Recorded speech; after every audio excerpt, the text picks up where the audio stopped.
It is 9, so we're going to get started with our session for today. I'm excited for you guys. Almost done with the first week of class. Go you! First of all, clap it up for yourselves. Awesome. We're inching along. I mean, a week went by in a flash, didn't it? Yeah. So I'm already missing you guys because I know you're going to be on your way sooner rather than later. But let's get started with our session for today. The review questions for units 7 and 8. Abby, we missed you yesterday. Thank you for joining us. I know you got to make up the units from yesterday. Hopefully you found those links that you're able to do that. Hey, good morning. Let's get started. I don't know if I close this out or not. Nope, I got it. We're good. We're going to start with unit 7. What's that all about?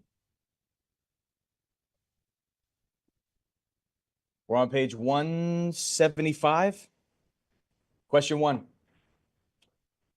The federal statute that prohibits a private homeowner from discriminating strictly on the basis of race. What date are we referring to if we're talking about race and race only? 1866, you got it. It's B as in Bravo. If we're talking about anything more than race, now what date are we referring to? For exam purposes, this is how you figure it out. 1968, good job. And when was segregation ended on our country? 1964. We'll have a question about that. Number 2, the law that requires developers with subdivisions of 100 or more lots to register with the CFPB is the ILSA, Interstate Land Sales Full Disclosure Act. Number 3, the federal 1968 Fair Housing Act, as amended, prohibits discrimination based on, well, those are the 7 core protected classes. We added additional over the years, the past few years, the last administration. Number 4, an associate collects the rent for an absentee owner of a multifamily building. The sales associate must. Correct answer is, delivered to the sales associate's employer by the end of the next business day. So that's B as in Bravo. And the broker has by the end of the 3rd business day to put it in escrow for providing property management. Number 5, when security deposits or advance rents are acquired by a landlord in Florida, such funds, it's actually B, longest answer, may be deposited into the landlord's account as long as that surety bond, the insurance bond with the county, has been posted. Whatever's left over, they can deposit into their personal. Interesting enough. It's a trick of the trade as well for investors. Number 6, I'll just paraphrase number 6.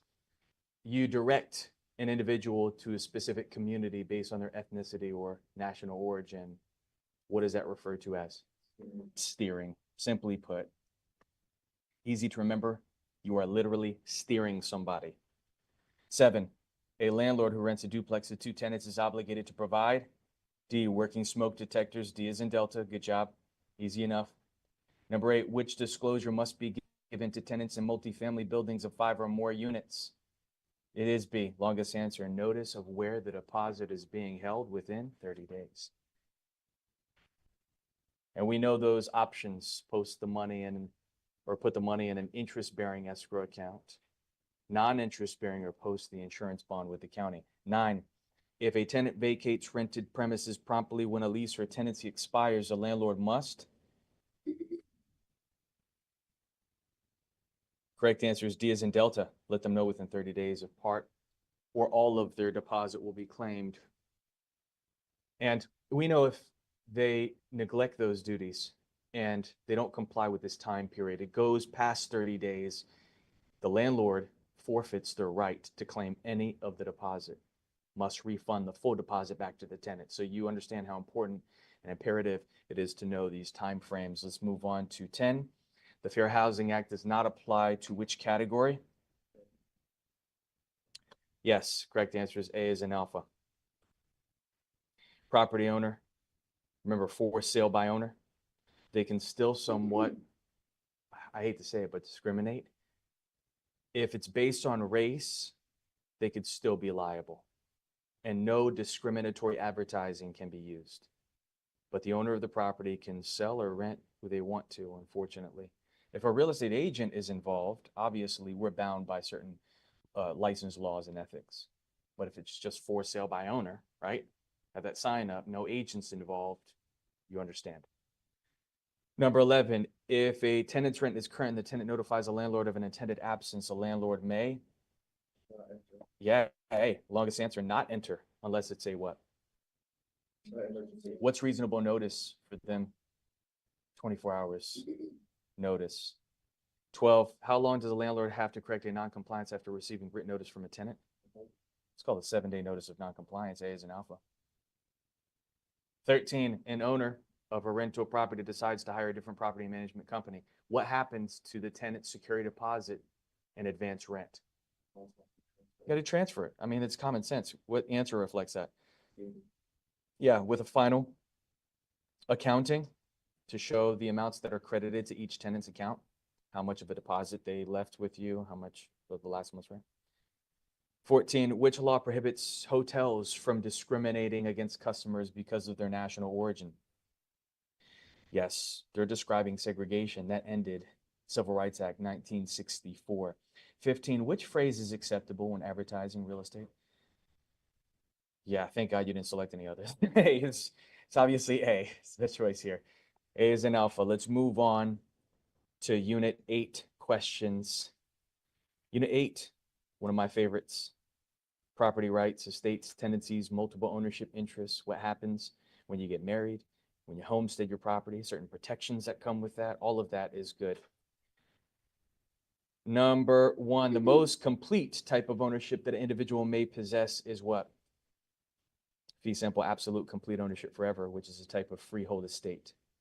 Free to hold as long as you like. Number 2, physical components of real property do not include. Exactly, because you have air, surface, and subsurface. Fixtures are items that, all of the above, more than 70% of the time. 4, which statement regarding co-ops and condos is true? D is in Delta, ad valorem taxes. Property taxes are ad valorem, which means according to value. That means the higher the value of the property, the more taxes you what? You pay and you're responsible for. And who determines the value of your property every single year to find out ultimately what you pay in property taxes? Is it you, the homeowner? Do you get to? No, of course. Obviously, you'd say it's worth $1, so you pay taxes on a lower amount. Who determines it? We'll talk about this in Unit 18, but it's the county. The county property appraiser every year determine the assessed value of your property for tax purposes. We'll talk more about that Unit 18, which is all about taxes. 5, the bundle of legal rights associated with real property does not include. Yeah, think of the acronym DEEP C. That will help you remember. You have the right to dispose of your property, enjoy it, exclude people, possess, and control. 6, a son gives his mother a conventional life estate, obviously for her lifetime. That's redundant. We know what a life estate is. The deed states that upon her death, the property is going to transfer to the granddaughter. Which type of estate does a granddaughter possess during the grandmother's lifetime? It's a remainder estate. And the granddaughter would be considered a what? It's in that answer. What is it? A remainderman is what that third party is described as. Could be anybody that you assign to. Remember, if you give somebody a life estate and they pass away, typically what happens, it's called estate in reversion. It goes back to the person who gave the life estate. But this is different. This is instead of going back to the person who gave the life estate, you designate a third party you want it to go to. In this case, a granddaughter. It's called remainder estate. 7, at the expiration of a lease period and before renegotiation of a new lease, a tenant continued to occupy the apartment the tenant's possession is. B, the tenant is making the landlord suffer. That will help you remember. Number 8, a family received new microwave for Christmas. Oh, well, it used to be for Christmas. Excuse me. They should put Christmas back up. Anyhow, as a housewarming gift, it was installed above the, I gave you this example. It was mounted into the cabinets, vented through the attic. It would be considered and should remain a fixture for a couple of reasons. Damage and easily replaceable. Remember those features. 9, The homestead tax exemption is deducted from the assessed value of the property, which we just reviewed. 10, a married couple own a homesteaded property with title in both names. They have one minor child, one adult son, one spouse dies. What's most correct? It's C as in Charlie.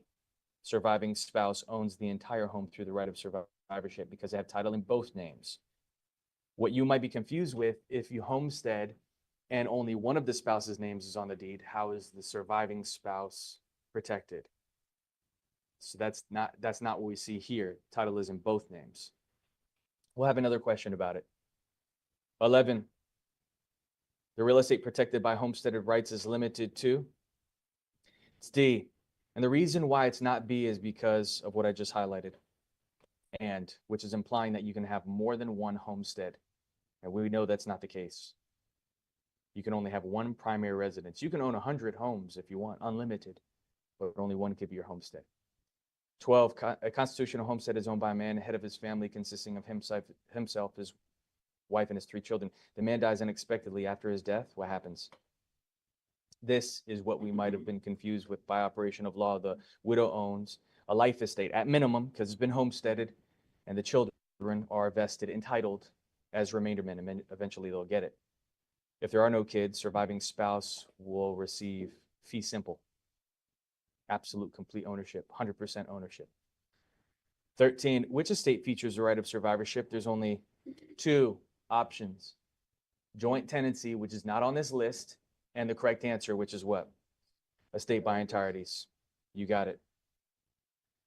14, Chapter 475 of the Florida Statutes defines real property as any interest or estate in D.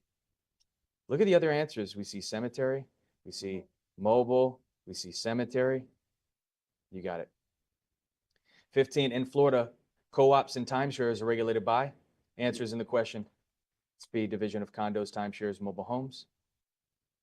16, a condo unit buyer has how long to cancel the purchase contract following the signing of an agreement with a developer?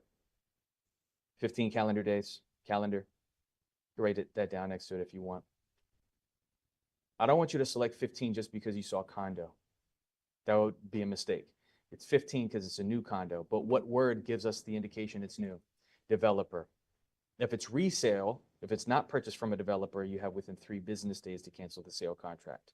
From signing, not from the time you close on it. Once you close on it, you're stuck with it. Let's move on. 17, developers of condo projects with more than 20 units must give buyers a copy of the prospectus, which is a summary of all of the important disclosures for condos. 18, which characteristic applies to condo ownership? Yeah, because for co-ops, you don't get a deed. You get shares in a corporation. The corporation holds the deed to land and improvements. For timeshare, you could receive a deed if you have interval ownership. If you have a right to use ownership in your timeshare, then you don't. You have the right to use for a certain time period. It's kind of like a leasehold estate. 19, all these apply to constitutional homestead exemption except it's D, because it's not automatic that when you get married, tenancy by entireties is created. If the person filing for the homestead is married, that's not true.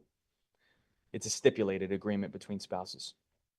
20, a woman paid cash for a 60-acre Lemon Grove in Citrus County. The estate is for an indefinite period of time. Which type of estate does she not own in the property? C, leasehold.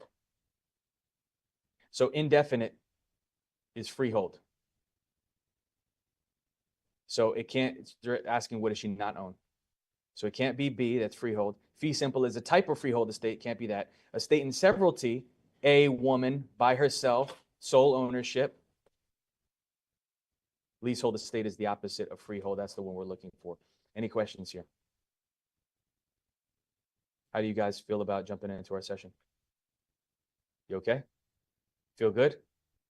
Ready to rock and roll? Let's jump into it. Anybody oppose? We're missing Francisco though. All right. By the way, Bob, you were asking yesterday about getting the book updated and so forth.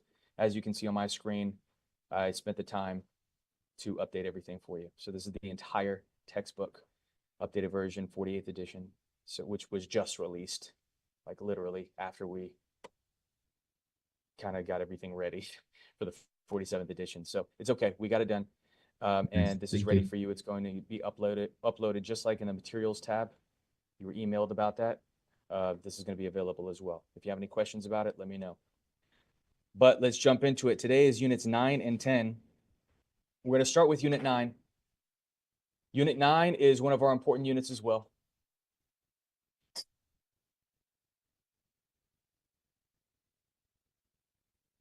Unit 10, if I become a Florida Real Estate Commissioner, I'm probably going to get rid of a lot of what you have to learn in Unit 10 because it's all about legal descriptions.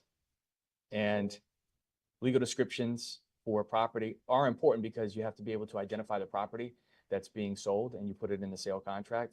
But the county maintains this information and you can go directly to the county and copy and paste this information. So why do you're not a surveyor. Why do you need to know surveying methods?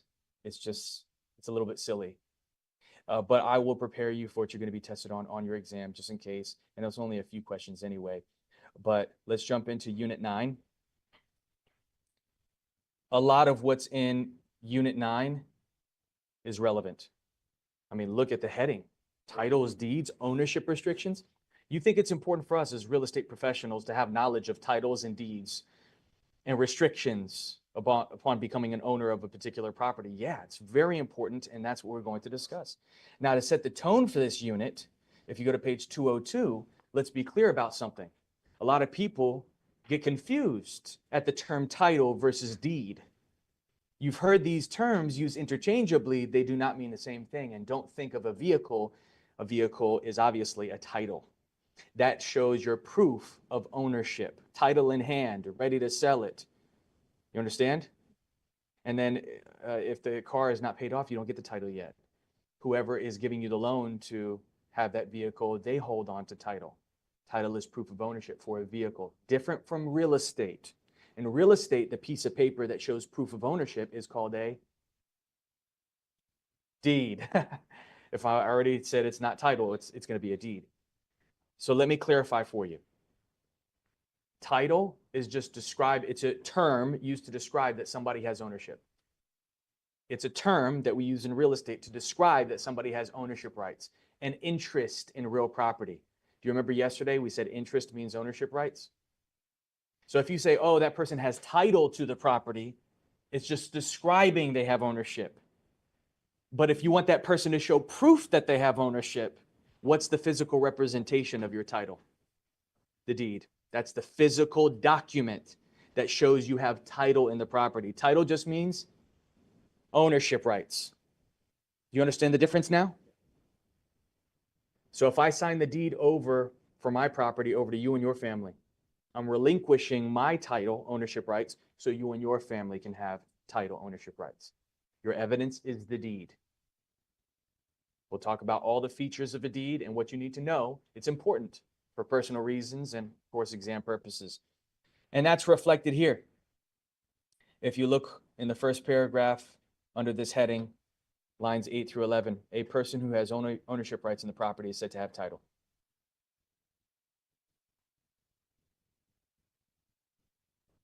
Equitable title, some terminology that I'll describe later on, just means that you're going to receive ownership rights at a later date. We'll see how this might come into play in a later unit, unit 11. But for now, look what it says, last sentence. The buyer will receive legal title when the deed is delivered to the buyer. At the what? At the closing. You got it. From the time you sign the sale contract to the closing date, you have equitable title. That's how they describe it, because it means you're going to receive ownership rights at a later date when you close, when the deed is transferred to you. How do you acquire legal title? We use a term to describe this. What's the term? Starts with an A. What's the root word? Alien or alienate. What does it mean to alienate yourself from something? What does it mean? To separate from, to cut off from, to sever from. In real estate, it's the same thing. We are referring to the legal separation of you from title, ownership rights. Now, you can be separated from ownership rights willingly. We describe that as what? Yes, or unwillingly, which is what? You'll see it right here. Involuntary alienation. It's a little bit, what's on the next page. Let's talk about voluntary first. With your permission, transferring title, ownership rights. We use a deed for that. You understand why? We use a deed. A deed is a form of voluntary alienation. Once again, if I sign the deed for my property over to you and your family, I'm voluntarily giving up my title so you and your family can have title. And that's why this, how do we know it's voluntary? Nobody has a gun to your head. It's witnessed to adult witnesses. It's notarized to show proof that it's voluntary. Are you doing this according to your wishes, right? That sort of thing. We'll come back to a deed. But then we have another legal document that's also used to voluntarily separate yourself from ownership rights in your property. It's a what? Yes. And this is according to the wishes of a deceased person.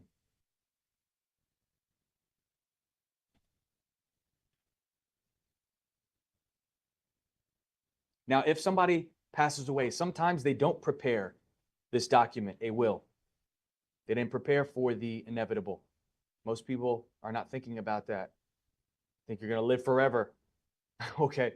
But over time, you accumulate some things, and you might have to adjust the will to account for that property or who the property is going to go to. If you do prepare a will before your passing, then it's easy. We know who the property is going to go to. But there's a term used to describe somebody who prepared one before they passed. Starts with a T. It's what? Testate. Have you ever heard of last will and testament? That's where it comes from. There's some parties involved in a will. We need to be familiar with the terminology, understand these parties involved. It's on the next page. Focus on figure 9.1. If the person that prepared and left behind a will is a male, they're called a testator. If they're a woman, they're called a testatrix. Don't ask me why. Probably it's a French term, and I'm mispronouncing it. You could probably pronounce it a little bit better. There you go. So that sounds a lot. I mean, say it a little bit louder so people on the. Yes, thank you so much. Better than testatrix. It sounds bad. Now, whether you're a male or female shouldn't matter. You can leave behind real property or personal property. What's personal property? Exactly. What's an example of real property you might leave behind to somebody? Yeah, like a house, land. If you leave behind real property, it has a name. It's called devise, and the person receiving is the devisee. I know it's the first time you've heard of this. Most of us, at least. If you leave behind personal property, the most common example of this, if I can get your attention, what do you think the most common example of personal property you leave behind is? Money.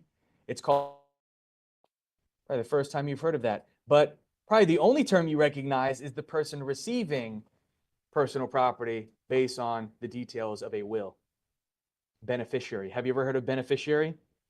Yeah, it's a common term. But now let's table that and talk about the opposite of voluntary, involuntary alienation. Not voluntarily separating yourself from ownership rights. So it could be taken away from you. The first example of this is what? Descent. This is when somebody dies intestate. Just a moment ago, we said testate is somebody who prepared a will. So what is it intestate? Exactly. Somebody who did not prepare a will before their passing. Remember, a will makes it voluntary because it's according to somebody's wishes. It's on that document. But if there's no will, it's not voluntary anymore, and something will automatically happen with their property. It's descended, that's why it's called descent, to their closest relatives. Do you see this? They're legal what? Heirs. Any questions about that? Through the probate process, have you ever heard? Finding out who their closest relatives are. But through that probate process, they're going to try to establish who the closest relatives are. If they're unsuccessful, if the state tried to find legal heirs, but they can't, what does the state do with their property? The state, just shout out what you think happens. What do you think the state does with their property? They take possession of the property. We describe this as your property being escheated to the state. Sounds like you're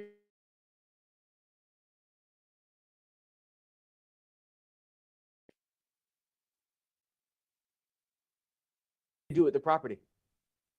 They sell it. They sell it. Most likely at a public what? Auction. Yeah. Sometimes you might see these signs that say estate sale, and not just the personal belongings inside, but also the real property might be auctioned off as well. That happens. I'm going to share something with you very interesting. Adverse possession, also known as squatters' rights. Have you ever heard of squatters before? Somebody is inhabiting the property that's not the owner and without the owner's permission. That's what a squatter is.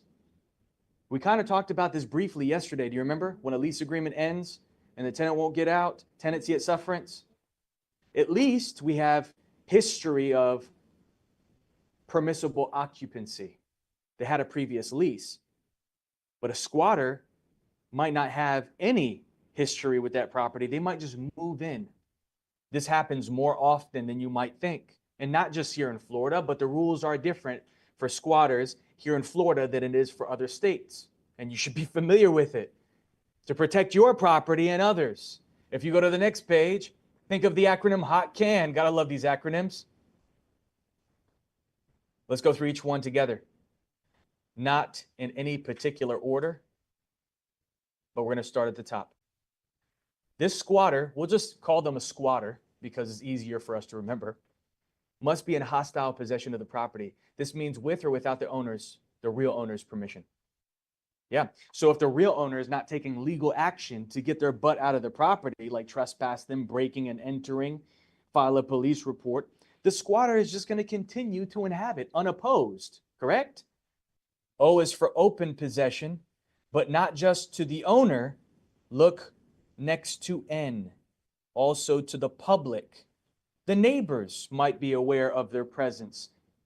The neighbors might not know that they're squatters, and we don't like dig into our neighbor's business like that. Maybe we should. But they're aware of their presence because they don't hide. And that is a condition that has to be met if this person who's inhabiting the property, the squatter, wants to eventually take possession of that property. So these are the conditions that the squatter must go through to take the property from the real owner. Probably wondering, how does this exist? It's very common. And it's all over the nation, but this is for Florida. T is for taxes.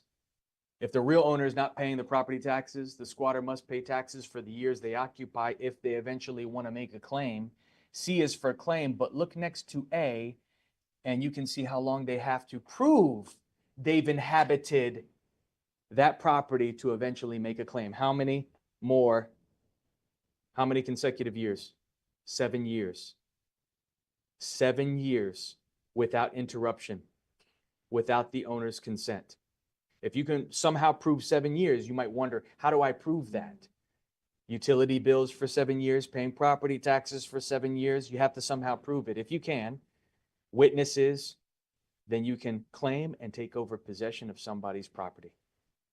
This is something that would happen if maybe the owner passes away, there's nobody to attend to the property, it's just sitting and they've been there for a long time. Yeah. And they know no one can. Right. If nobody comes around for the next 7 years, we're not talking about when you had a lease.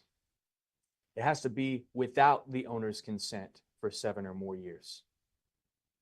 And this happened right after the '08 crash, because banks were so overwhelmed with foreclosure cases that they didn't get to cases for several years. Cases got delayed, pushed back 7, 8 years. And by the time they got around to it, this squatter had already possessed the property for a certain time period, hired a lawyer, submitted a claim, and took possession. And then where is the bank left? They try to hit you with the remaining debt, but very difficult to get certain things to stick. Let's move on. Then we come across the last form of involuntary alienation. Yes. If the government needs your property for a public purpose, they can force you to sell it to them. Involuntary separating yourself from the property. So, most common example of this is roads. They have to build a road and your property is sitting in the way, or they want to widen the road and your property is sitting on that road. They can take a portion of your property or the entire property if they want to. This is the government's right to do so. I'll tell you a quick story. Downtown Orlando, not that far from here, the Orlando City Soccer Stadium, if you've ever been to a game. They brought the project, the owner of the soccer club, to the city commissioners, because if you get the city to back you, then they can use the authority of eminent domain to give you the necessary property in a prime location to build this stadium. And they want it to be basically downtown Orlando.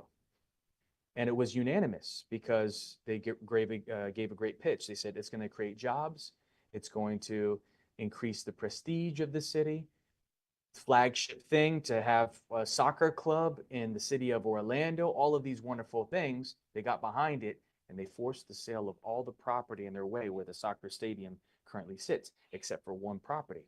It's a small church that's sitting on a nice piece of land, but the church was not able to be taken by the government because it proved historical significance. It's the oldest Baptist church in downtown Orlando. And if you can prove historical significance, you can't touch it unless the investor, the owners of the soccer club and the people that constructed the stadium are willing to make a deal privately, and they didn't want to sell. So they said, listen, based on fair market value, we're willing to give you like $2 million.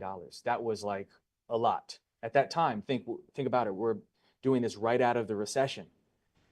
They said, we want $12 million. And they went back and forth. They never got a deal done. It's still there.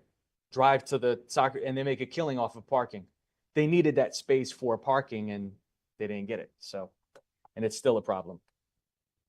Now, that's the right. It's called eminent domain, the authority for the government to do this. But the process of them doing this is called condemnation. The process. See? Judicial, administrative proceeding. Think of them condemning your property. This will help you remember. Any questions about that?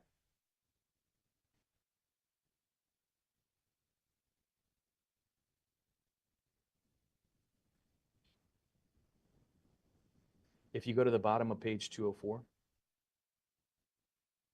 I want to share some history with you, how we used to transfer title, ownership rights in the past. It's probably something you haven't heard before. It is quite interesting. So in early English history, if the owner of the property wanted to transfer to another owner, they would have to assemble the townspeople to witness the event. Very old school. We didn't have legal documents that we do today to transfer ownership rights. It was witness testimony of the people that attended that hearing where the seller said, hey, I'm giving this property to this owner. And the seller would symbolically do the deed in front of the townspeople. This is where the term deed comes from. Do the deed of transferring ownership by giving the buyer, the new owner, a twig with a bow on it, or a clump of dirt in a jar, a physical piece of the land that they're transferring in front of the townspeople, and that was good enough. You had to have at least 10 townspeople from different families to witness the event. And that was a way that you prove ownership. But obviously that wouldn't work today. Today we can buy property yesterday and sell it tomorrow. So today we have legal documents utilized to transfer title, and that's what we see here. Go to page 205. There are two types of notice for transfer of legal title, and they have equal legal priority. But both of these include using a deed. We have to use a deed.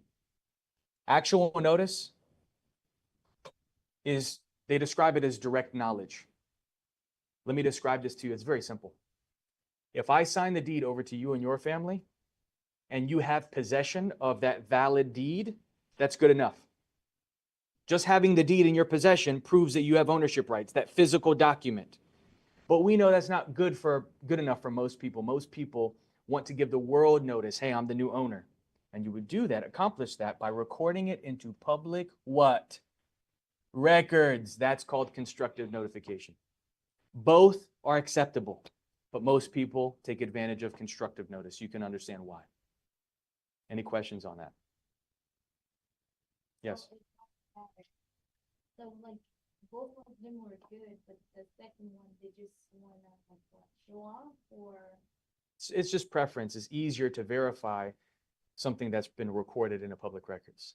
But if somebody has a deed stuffed in a shoebox underneath their bed and nobody knew about it, except for the person that has possession, then the world, it's not easy to verify unless that person can produce that physical document. You understand the difference?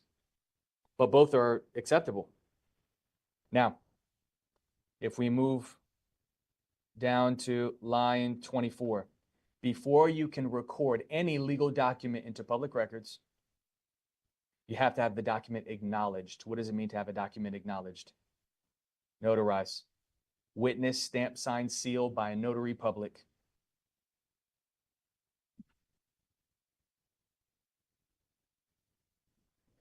If you look at the last feature of this paragraph in parentheses, note, Florida law does not require documents to be recorded. As I mentioned, you can have that document stuffed in a shoebox, not record it, but most people enjoy the security of having it public knowledge. Hey, I'm the new owner. Easier to verify, yes. So then, are there any protections for, say, let's say someone breaks into your house and steals that shoebox and they change that, so there's no protection? No. The new person that stole it. That's why you can't mess around with that physical document. Somebody tears up that deed, you don't have proof of ownership, and it wasn't recorded in the public records. Uh-oh. Yikes. The bank requires that you record in the public records. Is that done with this? Yeah. It's not done exactly at closing. What they do is they get the deed signed by the seller, owner giving ownership rights at closing, and then within the next few days it's recorded in the public records. That's the service that the title company or attorney provides. And it's very inexpensive to record documents in the public records. It's like $10 a page. So just think about that. But they do charge you a lot more than that. They charge you $100, $200, whatever the case may be. Sure. Yeah. It's how title companies make money. Oh, we'll go ahead and record it for you. You know, okay. Charge me $200 for it. Before you purchase a property, this goes for everybody. You should always pay, since we're on the subject of a title company, pay a title company to perform a title what? Search. Have you ever heard of title search? Yeah. Let me share this information with you. It's to do title research. And they're going to review two things in particular that you want to know about, including the first one in front of us, starts with a C. Chain of what? Yeah, the chain of ownership. Making sure there's no weak links in the chain. Making sure, verifying that the person who's trying to give you title is the legitimate owner. And how did they get title? Think of chain of ownership. And just as important, if not more, what is it called? It starts with an A. Abstractive title. This reveals all the legal history associated with the property. See, condensed history, including what? What do you want to know about? Mortgages, liens, judgments against the property, unpaid taxes. Aren't those things relevant that you want to know about before you purchase? If there's a claim against the property, if there's still a debt owed against the property, yeah. And I can tell you, you pay for this service, by the way, title company or an attorney, and they'll go back as far as 30 years for this research. That's what you pay for. You want to reveal any existing or potential clouds to the title, also referred to as defects, issues that could jeopardize transfer of title. Have you ever heard of a clear title or a clean title? Yeah, that's what we're trying to accomplish here. Transfer the property with a clear title. This is going to be revealed when you pay for that title search. And we'll talk more about it. There's details. Go to page 206. After the title company or attorney does the title search, they're then going to give their opinion of what? As to whether or not the title is what on line 8? Marketable, merchantable, easily transferable is what that means.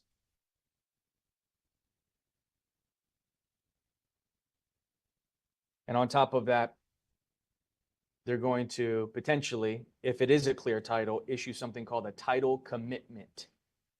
A title commitment means that they're willing to insure the title. They're basically saying the title is clear and we're willing to issue title insurance. And that's our next subject. What is title insurance all about? Insurance in general, if you understand the purpose of insurance, is to protect you against unexpected risks, something that wasn't revealed when you paid for that title search, that could jeopardize your ownership rights in the future. Like an example of this, first one that comes to mind, oh, it's here in the book, look at the end of line 16, like a forged deed signature. Somebody signed as if they were the owner of the property, falsified identification, acted like they were the real owner, but they were not the legitimate owner. And now you find out later on, the real owner comes back and says, what are you doing on my property? What's going to protect you? Title insurance. We'll talk about what it reimburses you in just a moment, but you just need to understand what title insurance is. If you go to the bottom of this page, you'll see the two policies of title insurance. However, if you go to the next page, page 207, it's summarized for us. Focus on this chart. Now we get to see what it actually reimburses us by having this in place. If you get financing, if you get a loan to purchase the property, the lender is going to require both of these policies. If you buy it cash, you don't have to get insurance. It's not required for you to have title insurance. It would be wise to do so. And you'll see that here. If you actually go back, it says, Florida law, look on line 14. Florida law does not require title insurance. Do you see that? But if you get financing, it's a condition to get the money from the lender. The lender says, if I give you a loan, you got to buy title insurance. I want to make sure you're protected and my investment is protected until you pay off the debt with me. So what's the owner's policy? What's the difference? Well, owner's policy, let's go through each feature, is issued for the what? Whatever it is, at the time of purchase. And the most it will reimburse you is that purchase price. So if later on you lose title in the property, ownership rights because of an unexpected risk, what will this policy reimburse you? What you originally paid, not what it's worth today. Just so we're clear on that. Benefits the owner and your heirs, but it's not transferable. What does that mean? It's not transferable, this policy, if the property is sold or just given away. But if you pass away and the property is inherited, then your legal heirs will get this policy. You understand? But if you try to sell it or give it away, the new owner has to get their own policy. A little bit different. It says local custom will determine who pays for this policy at the closing, but I can tell you 9 times out of 10, 99% of the time, the seller pays for this policy. And it's a show of good faith. The seller is saying, hey, listen, I know I'm giving you a clear title for this property, But to further protect you, here's this policy of title insurance. So it's usually a closing expense that the seller pays for, even though you can negotiate otherwise. And it's a one-time premium. It's not a monthly or annual due. If you got financing, the lender's going to require this. The lender's, hence the name, lender's policy, mortgagee's policy of title insurance. You'll be tested on this and the features. It's obviously issued for the loan amount because that's what the lender wants to be reimbursed. If there's something that causes you to lose ownership in the future, you still have a debt with them. They want to be reimbursed the debt, whatever that balance is. And that's what it will pay. It benefits the lender, of course. It's transferable or assignable. What does that mean? Why is this policy transferable, the owner's policy not? Well, you might not know this, but if you get financing from a lender, they sell your debt. It's a big part of the lending business. A lot of the time within the first few months of you getting the loan from Bank of America, they're not going to hold on to your debt. They'll sell it. It's a big, big, big part of the business. And I'll explain why they do this. But regardless, the point remaining, since your debt could be sold to another lender or an investor company or a hedge fund, the policy attached to it, therefore, is transferable as well. The borrower pays for this to protect the bank, and it's a one-time premium. Any questions about that?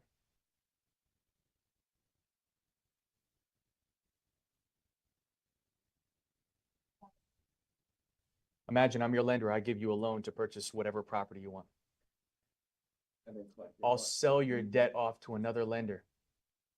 They're going to take my position. Nothing changes with your loan terms. Nothing changes with your loan amount, your interest rate, nothing. It just, what changes is the person who you're paying your debt to. So I can remove myself as your lender and another lender can take my position. Or investor who wants to buy the debt. I can sell the debt off. Just change the sweep of the check out, so. Happens all the time. Right, And I'll or- explain why you're not going to like it when you hear it, because it's a little bit sneaky, but it's a big part of the business today. My car loans change hands 3 times. There you go. Just the last Happens year. with all kinds of debts. Student loan debt. Think about credit card debt.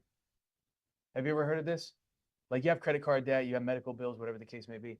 And then you get called by some random company. Hey, we're collecting a debt. Like, who are you? Oh, we bought the debt from MasterCard or whatever the case may be. Is debt collection company? Yeah. Debts are sold all the time. Should you give your opinion of title as a real estate licensee? I'm going to save you some time. Look on line 5. Real estate licensees are not what? To render an opinion. Don't. So what if they ask you? For someone else. You'll see right here. It says, in the event that the licensee knows title to the property is not marketable or that liens exist, the licensee is required to inform the prospective buyer. But here's the thing, I would even stay away from that. It says required, but you got to handle it in a particular way. You should say yes, based on what I've seen. There's an issue, there's a lien, there's a cloud of the title, a defect with the title, but there still might be information that you might not know about. You might not know that the lien was already resolved and it's just not showing up in public records yet. So you scared away a buyer by giving your opinion when they really wanted that house. Imagine there was a $50,000 lien and you looked in public records, you saw it, but it's already been taken care of. It's just not showing up yet. And now this person that wants to buy the property is like, I don't want to inherit a $50,000 lien. You understand what I'm saying? How do you look if they see that property was sold to somebody else and they really wanted it and they're like, what happened? I thought you said there's a $50,000 lien. It sold for what they were asking, you know? So just be careful with that.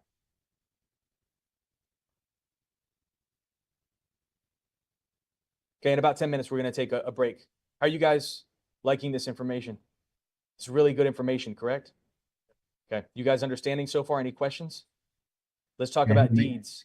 Michael, I got Yes. a quick comment question, I guess. Just we're in PA, obviously, Abby and I. I know you said in Florida, the sellers, I just want to confirm, the sellers are paying for the buyer's title insurance premium on the settlement sheet? Is that, Yes, typically the seller pays for the owner's policy of title insurance. wow, okay, it's totally different in PA. The buyers 99% of the time are paying for it. I guess are the sellers in Florida also selecting the title company, or the buyer gets to select the title company and the seller just pays for the Usually premium? the seller selects the title company, Seller selects. Okay, thanks. but it's stipulated in the sale contract. It could be stipulated otherwise. Everything is negotiable. Okay. All right. Thanks. Yeah. No problem. All right. Let me just check on something real quick.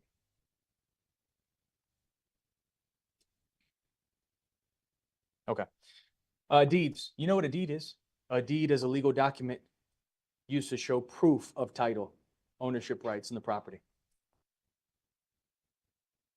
We use a deed to convey, transfer title. That's what convey means, if you were curious. And there's two parties to a deed. Who are the two parties? It's in bold.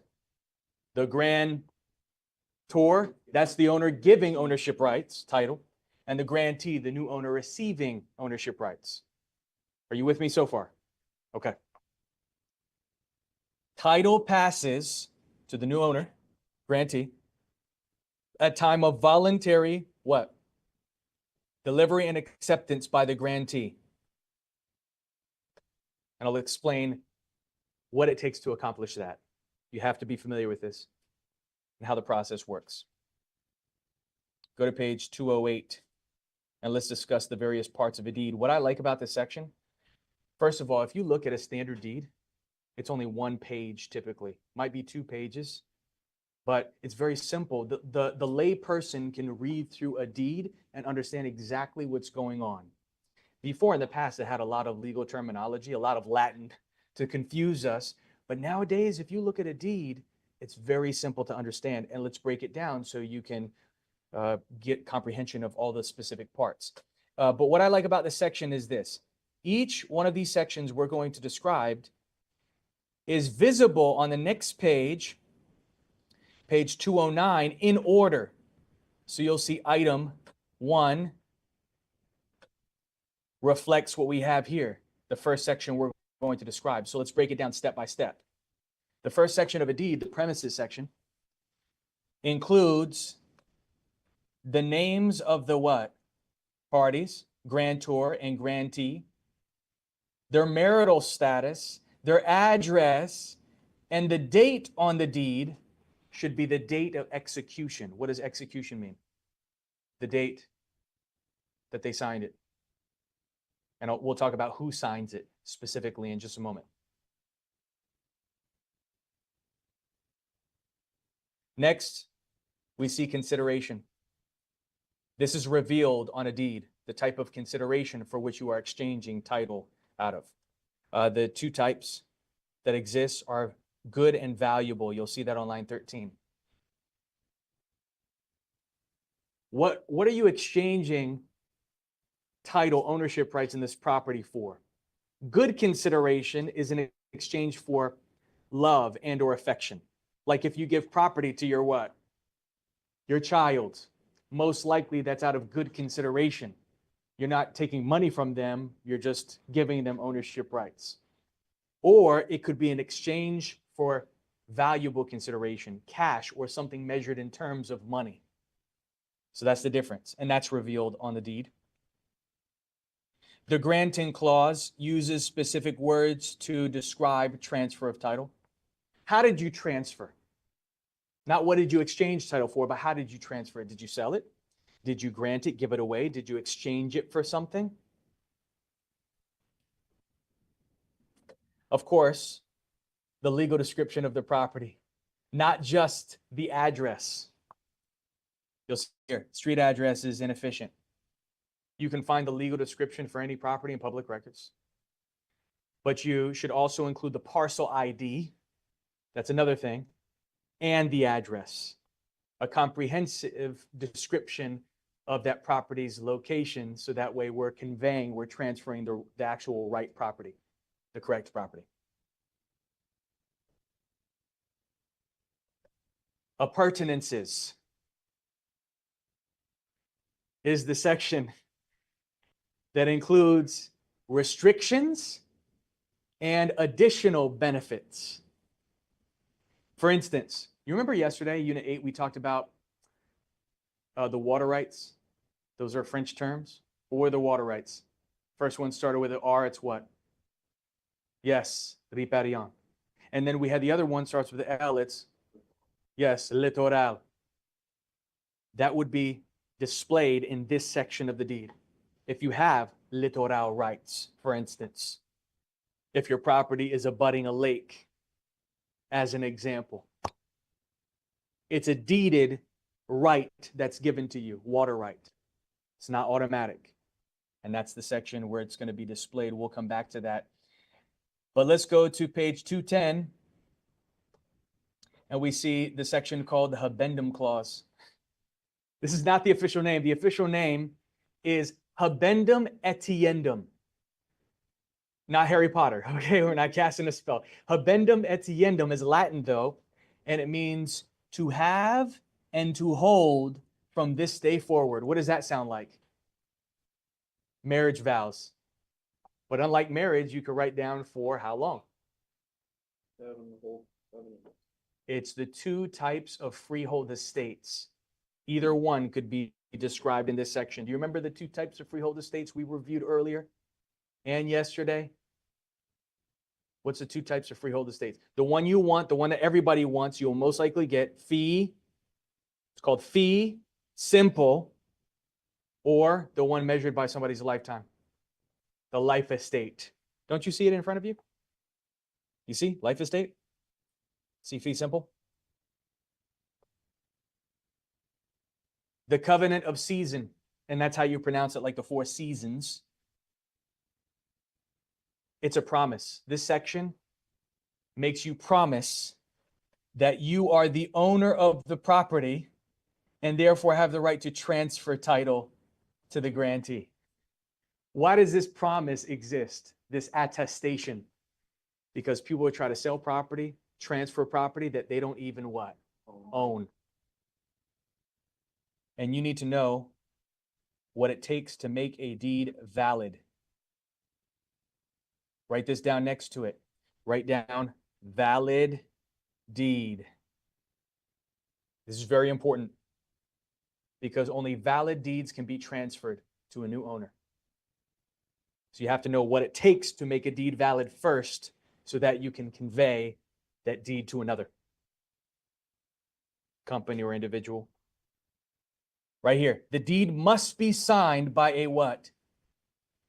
Competent grantor in front of 2 adult witnesses. What does competent mean? Of sound mind and of legal what? Legal age. What's of sound mind? Yes, have the mental capacity to make their own decisions, not committed to a mental institution. They're not on drugs. They're not drunk when they made the decision. And what's of legal age in the state of Florida nation? Yeah, it's 18, okay? That's what we're referring to. Competent, you notice it says competent grantor has to sign in front of 2 adult witnesses. Well, what about the person receiving it, the grantee? No. The person receiving a deed or company, could be a company receiving ownership rights, does not have to be competent or sign the deed.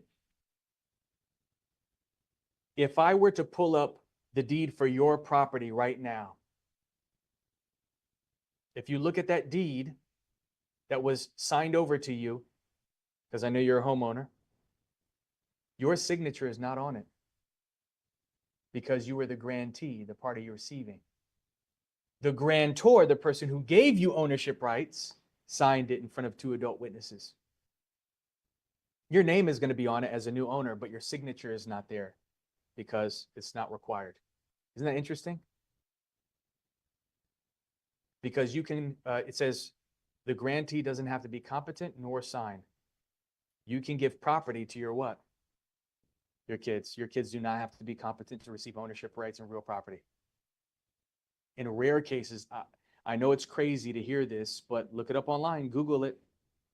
sometimes in rare cases, people even give property to their meow, their pets.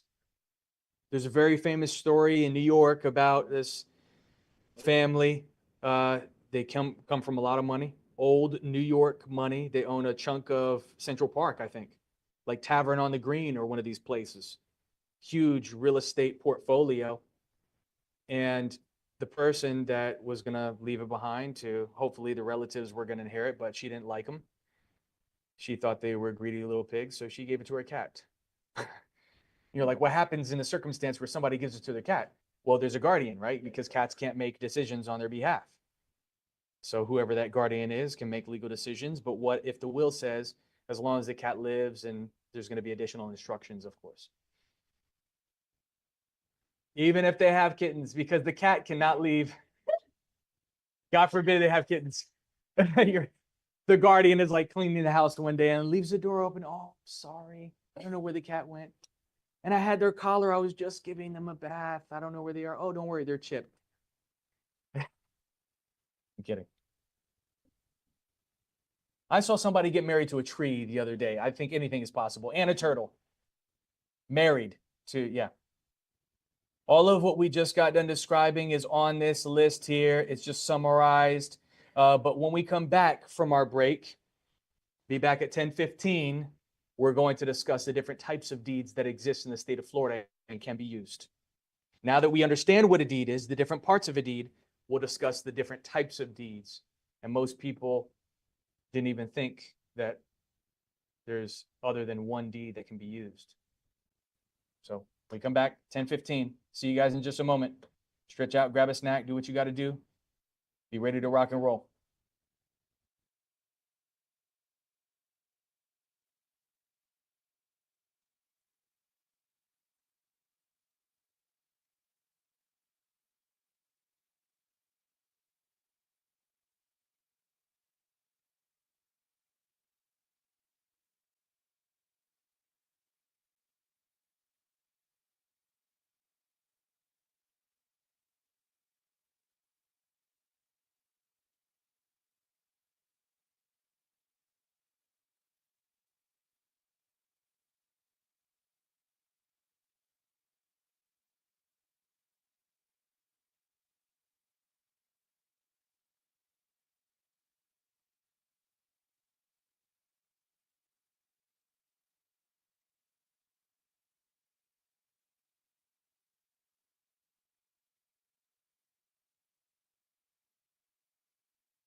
You said something. Okay, good. Yeah, thank you.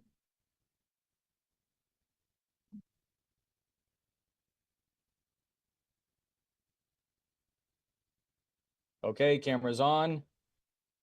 Let's continue. As I mentioned, we're going to talk about the different types of deeds. Most people think, okay, it's only the deed, right? But no, there's options, and we need to be familiar with those. Specifically here in the state of Florida, statutory state deeds. Let's go through each one of these, and each of them have their own features. On page 211, we see the one that's most unique from the rest. It's called the quitclaim deed. Most people mispronounce this. They say quick claim. It's not quick, it's quit claim. You know what a claim is, right? What's a claim?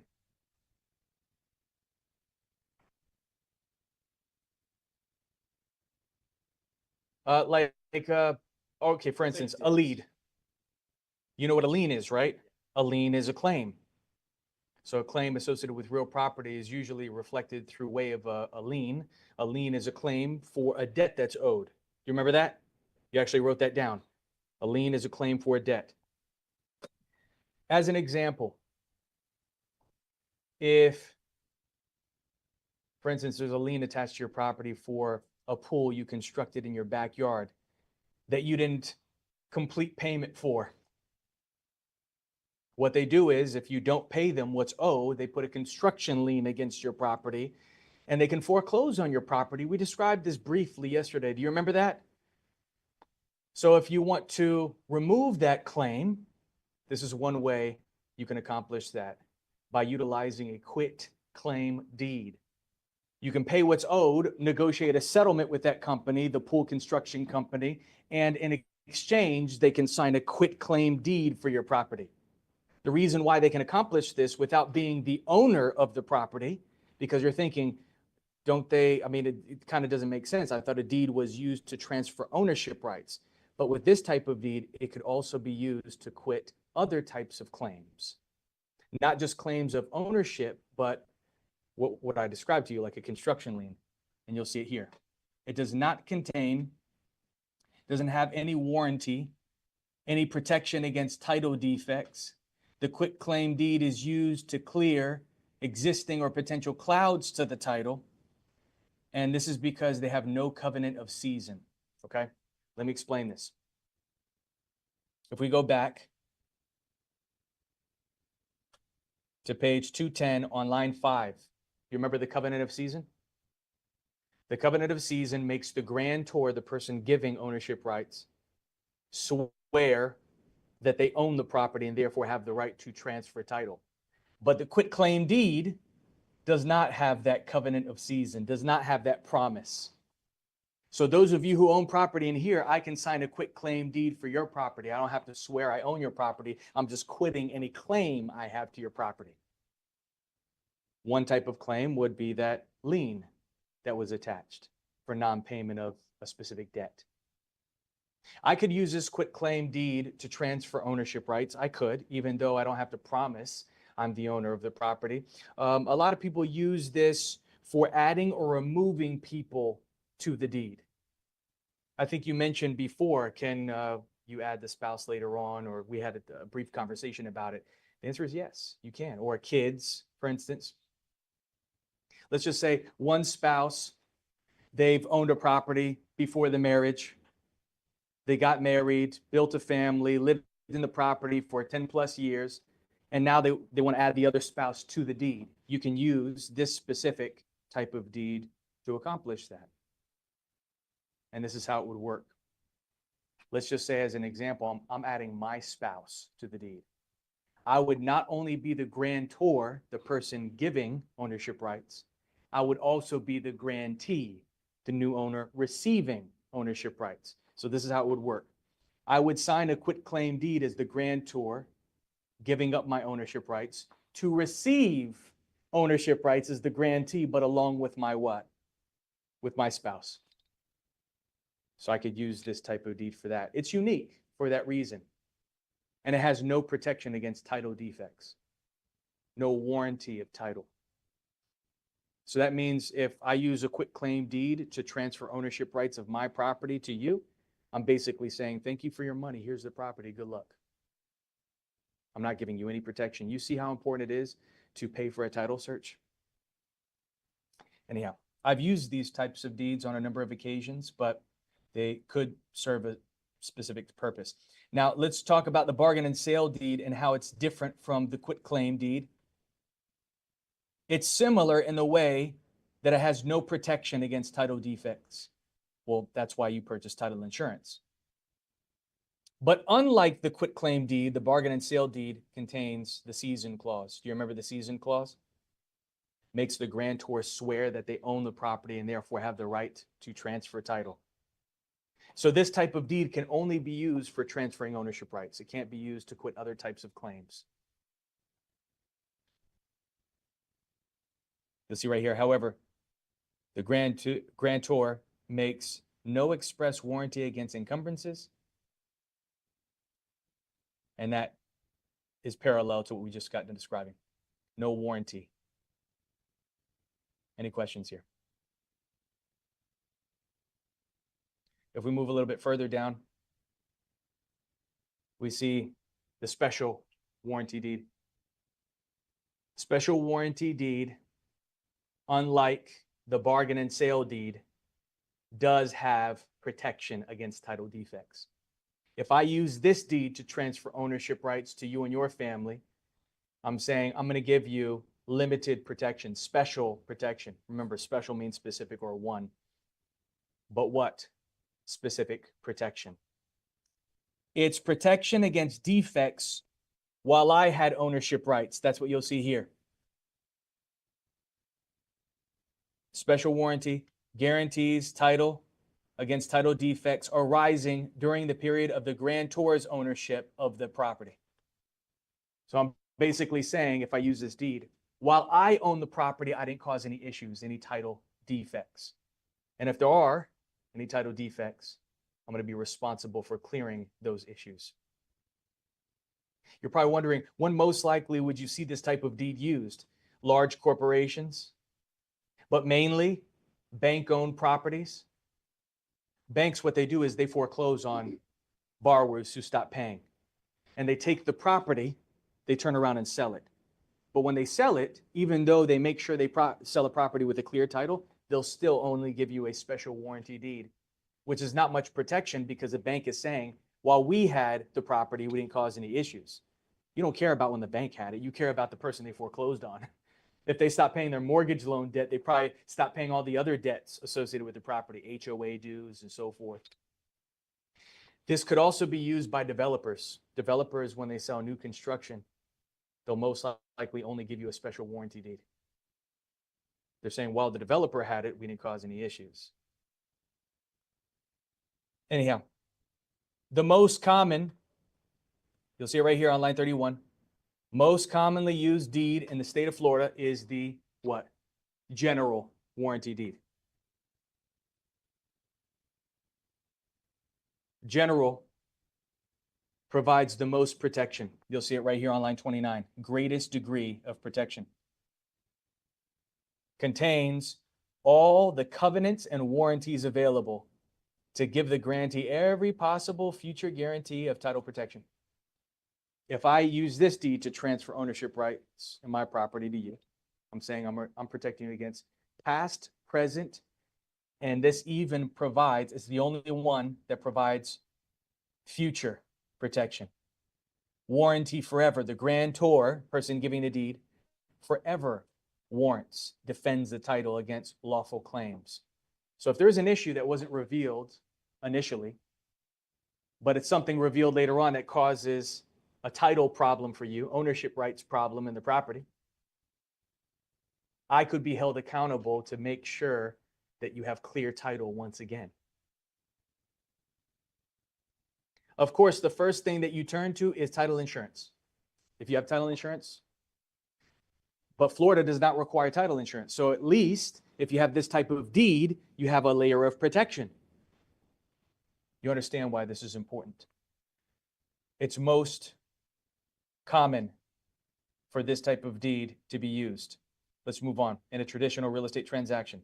So if you don't specify otherwise, what happens? You'll see it right here.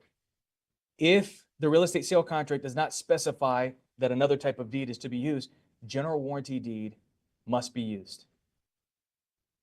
Any questions about this?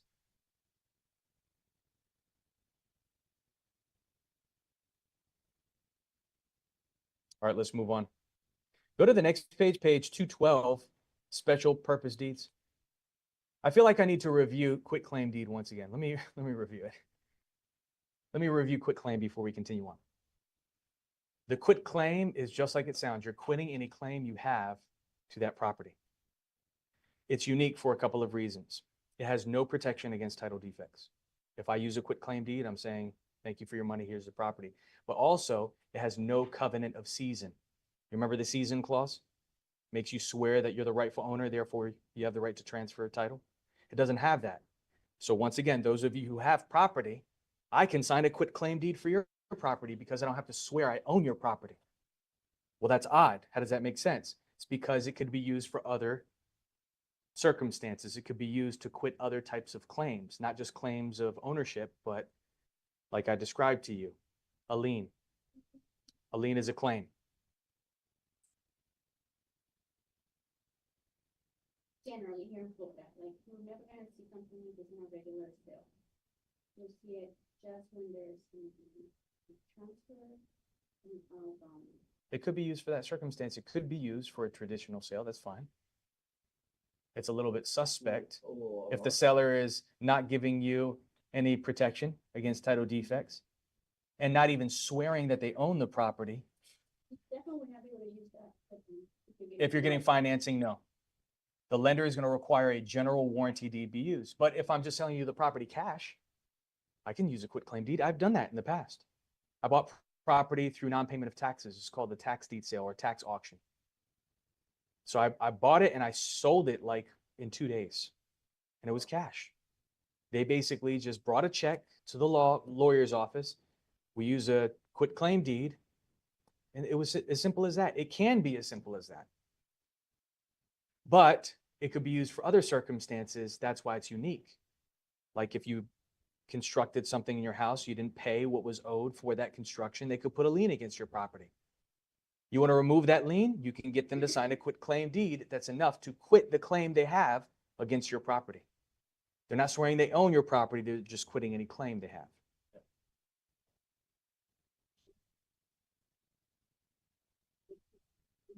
Problems that, and they'll be willing to do that, so, I'm gonna take the property, I'll take care of any issues. That's why it's so important to pay for the title search, to reveal any existing problems, so you know going into it. I've used it. I've used it as an investor as well.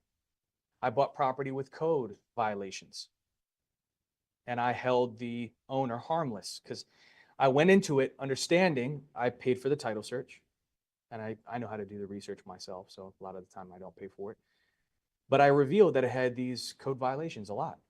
I said, I'll buy your property, but it's going to be X amount of dollars because I have to pay for this. I got to take time out of my schedule and so forth. And I'll hold you harmless to it. Sign a quitclaim deed. And I inherit the risk. But I already knew the risk going into it because I did the proper research. Does that make a little bit more sense now? Okay. Can you do the other deeds even if there is that little cloud on it? Again, the ownership's fine, but there's still a lien. You can still use the other You could, or review them. but with the understanding that the seller Go with the might be negotiation. taking some responsibility. There's $50,000, you drop $50,000. Yeah. Not paid full price. All right, let's continue. So we have special purpose deeds. These are for unique circumstances. Personal representatives. I'll be brief here. This is when you're court appointed. Have you ever heard of somebody being appointed as an executor of a deceased person's estate? Guardian's deed is on behalf of a minor. Transferring property on behalf of a minor. I gave you an example of that earlier. Committee's deed is on behalf of an incompetent individual, like somebody committed to an institution. And tax deed, we'll come back to this. This is for individuals who lose their property due to non-payment of property taxes. Talk about this unit 18. When you win that auction, you get a tax deed. I'll explain what that means. Go to page 213, ownership limitations and restrictions. This is good to know about because even though you might have a fee simple estate, do you remember fee simple, which is the one you want, absolute complete ownership forever, pass it down from generation to generation? There is a little disclaimer, the fine print under that forever part, where you might not own forever based on what we see in front of us. On the left, it's government restrictions. Government restrictions can basically limit that forever part. You might not own forever based on pet. Police power. Lines 5 and 6 represents the broadest power of the government to limit the rights of property owners. You might have fee simple in your property. That's what you got when you purchase it, but you're using your property for illegal activity. Are you going to own forever? Could the government seize your property if you're using it for illegal activity? So that's a restriction on that forever part, right? What about eminent domain? We talked about this.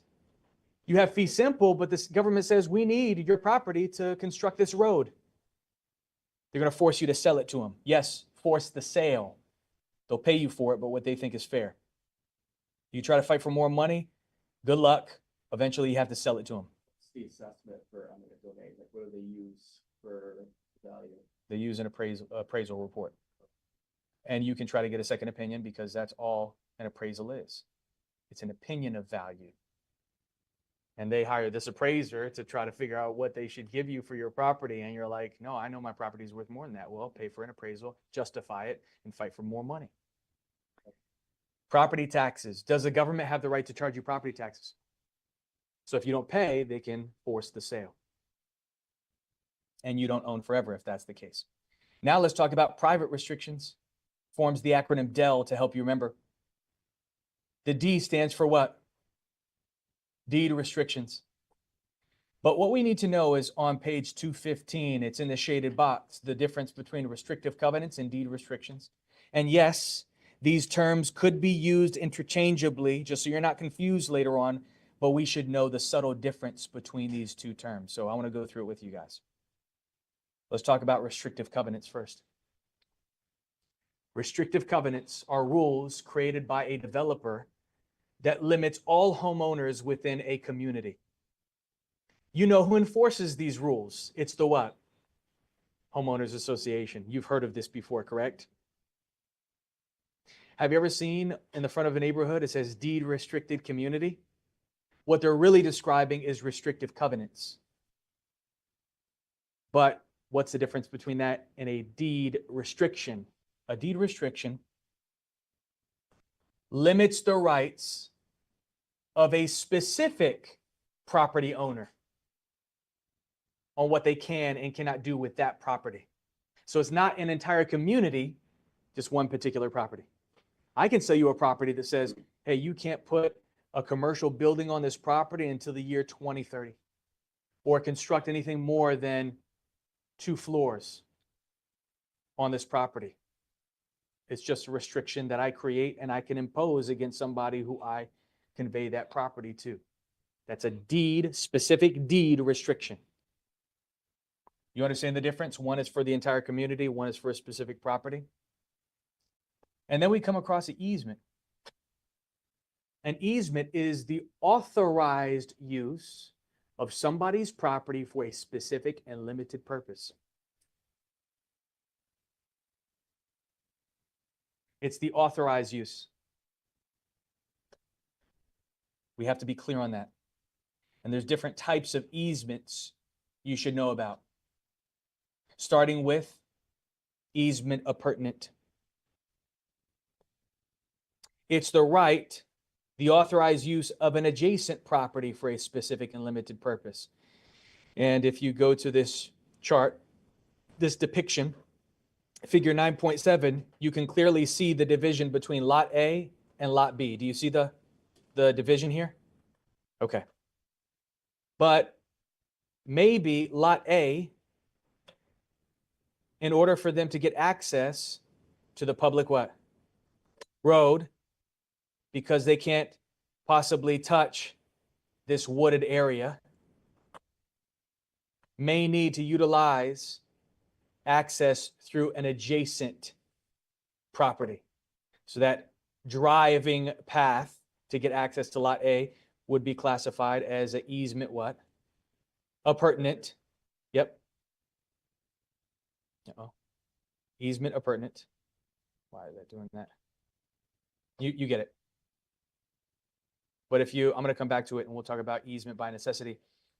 Look at the bottom of this page and we see on lines 11 and 12, we see easement and gross. I want you to write this down.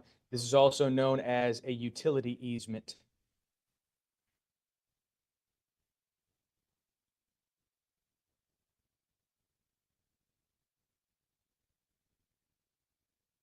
Write down utility easement. An example of this, look at this strip of land cutting through both properties. specifically for the utilization of erecting these power line poles, telephone poles. Have you ever seen the green boxes sitting on people's front lawns? Have you ever seen a light pole, a sewer drain at the end of somebody's property? These are all examples of easements in gross, utility easements, the right to use your property for utility purpose. And it serves a public good, and it's authorized. Go to page 216. So for easements and gross, do they have to notify or can they just erect whatever and? If it's for public use, they have the authority to do so. And then what about for, the other easement type? They might pay you for it, but anyhow, yes. So for the other easement, do you have to have like an oral agreement or contractual agreement for someone else to use your land to get to their land, for example, for the easement by necessity? It's going to be on the deed. Will be on the deed? You remember, there's the appurtenances clause within the deed. Yes. So it stipulates the right for the neighboring property to use your property to get ingress and egress in and out to the main road. So it would be in antiquity, like there have been like two different owners that discussed it in the previous time and it just kept falling. Or- Transfer. Or it has existed for how many years uninterrupted? So. 7 years. Squatters' rights would apply as well. So that applies to easements. Yeah. It's the same time period. And that's what we'll see in front of us. Check this out. Well, actually, we're going to get to it in just a moment. It's under encroachment, but easement by prescription is created by long-term usage and must be recognized after, look on line 7, how many years? 20 years of open, continuous, uninterrupted use. This is when you allow somebody to have access to your property or utilize your property for a specific purpose for over 20 years. As an example, if we can go back to this depiction here, let's just say you're a nice person. You allow students from a school over here, this is a school over here, to cut through the back portion of your lot as a shortcut to get to school. And you allow it to happen for how many years? 20 years. You can no longer, after 20 years, if they can prove it's been utilized for that purpose, for that time period, you can no longer deny their access. That's what we're talking about. That's easement by prescription. And that's assuming that you never put anything in writing, never said anything, you just allowed it. It happened to a piece of land next to my old subdivision when I was in elementary school. We as students, we took our parents' shovels, machetes, we carved out a path through this vacant lot as a shortcut to get to school. We recognized it was the easiest way to get there. What we found out later on was that it was owned by the same developer who constructed our subdivision, and they were waiting to develop on that as phase 2 after they built ours. But even after we left, students continued to use this pathway that we created, and it happened for over 20 years. And I guess the people that have never moved, they fought for that pathway to continue in existence. And it was through easement by prescription. And the developer had to redesign their plans around that pathway. It was pretty cool. And now it has lights and it's paved. And it was scary when we made it as kids. I mean, we're talking about a wooded area with, the grass is about, weeds and trees and everything is about this tall. We're shorties, we're this tall, so you can't even see beyond the pathway. And there was lions and tigers and I'm just kidding. See like the bushes shaking in the distance, you take off, it's like a velociraptor. Anyhow, encroachment. Encroachment is the opposite of an easement. It says unlike an easement. Easements are authorized use of somebody's property. So what is an encroachment if it's the opposite? Unauthorized use of somebody's property for a specific and limited purpose. However, if the unauthorized use of your property exists for how many years? Same as squatters' rights. 7 years. Squatters are unauthorized. It's not what we just talked about. Easement by prescription was authorized for 20 years. This is unauthorized. Just like squatters' rights, if it goes unauthorized for 7 years, they can basically claim the right to continue using it for that specific and limited purpose. Like, and this goes for all three rights that we talked about yesterday: air, surface, and subsurface. Do you know air rights include the view? Air rights include view as well. For instance, if your neighbor, they planted a tree and it's blocking your view of that lakefront or whatever the case may be, if it hasn't existed for how many years? You have the right to fight to cut that tree down. But if it existed for over 7 years, you can't do anything with that tree unless you get the permission of your neighbor. There's so many examples of this. Yes. If you find the name of the movie, let me know. I'll share it. Question, yes. Say someone buys a block and they fight. I know where you're going with this. If ownership changes, does that reset time? No. Whoever is trying to prove that it's been used for 20 years, if they can, doesn't matter if ownership changes. It's been used for 20 years. Can't do anything about it. So if you inherit that problem, too bad, so sad. Leases. I mean, hold on, just one more thing. Is there a way to get writing done so that that 20 years doesn't matter? Is there a way to have an agreement or to get writing done where even if 20 or 22 years pass, let's say, that you can just up and have it? It depends on who you have writing with. I mean, so put up trespassing signs, right? Put up a fence before that 20-year mark hits. And then you have an interrupted use of that property. That means you're not supposed to be there. It's not authorized anymore. Remember, it has to go authorized with your permission for 20 years. So you have to allow it. And if somebody can prove it, then too bad. Right? But if you can interrupt that use within that 20-year time period, Then it sets the timer. essentially. Technicality. And then if they're continuing to use it without your permission, you put up trespassing signs and all this stuff, and it exists for 7 years unauthorized, then they can fight for adverse possession, squatters' rights, right? Anyhow, let's talk about leases. I mean, it's really good information. We need to know this, right? It's like, especially in the state of Florida. Of course, these are great questions. Ask these questions. Now is your opportunity. A lease is a restriction because we know it's not ownership, it's the right to use for a designated time period. There is a beginning and an ending date for every lease agreement. Leasehold estate, we talked about it yesterday. You remember this? Now there's information, it says Florida law requires that a lease of more than 1 year be in writing and signed by the lessor or lessee to be enforceable. And then it restricts you as a real estate professional from writing up that type of agreement. As we learned yesterday, there are standards in the state of Florida that we have to comply with, obligations for each side, landlord and tenant, that has to be stipulated within the lease. So you can't just write up whatever you like. It has to be a lease that is pre-approved by the Florida Supreme Court. Luckily, once you become a realtor, one of your tools, you'll have access to a database of every contract you think you might need, up to date. Let's move on, including leases. And you'll see that here. It says formats approved by the Florida Supreme Court. Do you see that? But you can fill in the blanks on the leases. We'll see this in contracts. That's Unit 11. But let's talk about the different types of leases that exist. The first type of lease is the most common. It's called a gross lease. It's like an apartment. You pay a flat rent every single month, and that's it.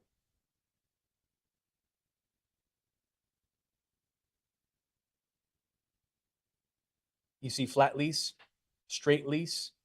It's on line 43. But then we come across a net lease. Have you ever heard of a net lease before? A net lease, also known as sometimes a triple net lease, depending on how much you're responsible for paying as a tenant, is mainly for commercial property.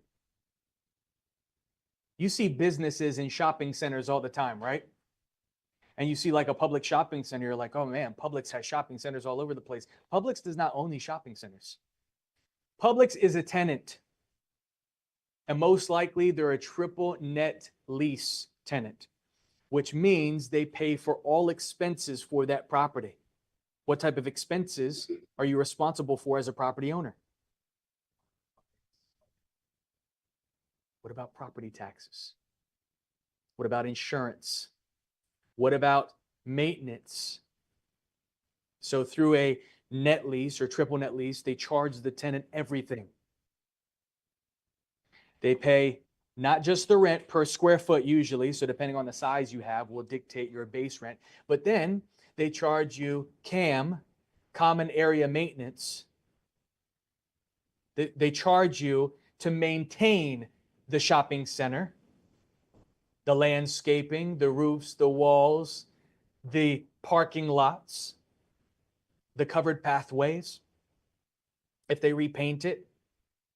But then they also they charge sales tax on your rent, sales tax on rent. I mean, it feels unconstitutional to do that. And then they charge you property taxes for being a tenant, charging you property taxes. But it's very common with commercial lease agreements, businesses that are occupying shopping centers, office buildings, and so forth. Why is that practice like that? They just kept on pushing that line a little bit further out until they got away with what they can get away with, right? So it's like, I mean, I don't agree with it. I think it's crazy. So investors actively look for shopping centers that are for sale where all the tenants are under triple net leases, because if you have the money to buy that shopping center, it's cash flowing and you're not responsible for any of the expenses associated with that property. The tenants are paying for the property taxes. They're paying for the insurance. They're paying for the maintenance. Well, you just kind of sit on your butt and let them keep you money. Absolutely. Wow. And you can understand how that's so attractive in the investment world. That's if you can get a tenant to agree to a triple net lease. But if it's a very desirable location, the shopping center is in the main thoroughfare, a lot of people would do business there, then you can dictate what you want. It's the leverage that the owner of the shopping center has to dictate these terms. If they can't find a tenant for that shopping center, you've seen shopping centers where they're dead, then probably they're not going to be impose a triple net lease. So they just charge them a flat rent or a rent per square foot. It's all circumstantial, it's all negotiable. And sometimes, even though you have a shopping center where all the tenants pay triple net leases, if it's a business that shopping center really wants to get, it's a Chipotle or whatever, I don't know, long-term tenant, then they might give them more favorable terms. Everything's negotiable, especially in commercial. It's a completely different beast. Calculating rent owed for a percentage lease. Have you ever been to a shopping mall? Have you been to the Florida Mall, the outlets, Millennium Mall? Have you ever been to these places? All of those wonderful retail stores, even the high-end brands, Gucci, Versace, Louis, they are tenants. They don't own that space. You realize that. Maybe you haven't realized it or never even thought about it until now, but they rent that space. It's pretty cool if you own the shopping mall to have Louis Vuitton renting out space from you. They're paying you every single month. And usually it's structured as a percentage lease where they charge these tenants, Louis, a rent per square foot. That's their base rent. So depending on how big their space is, they might pay more or less. But then they also charge them a percentage of their sales that they're making from doing business on that property. And you're thinking, that sounds crazy, but it's a very common practice. And this is how they justify it. They say, our Florida Mall, the outlets, it's like an attraction in Central Florida. I try to avoid going there at all costs.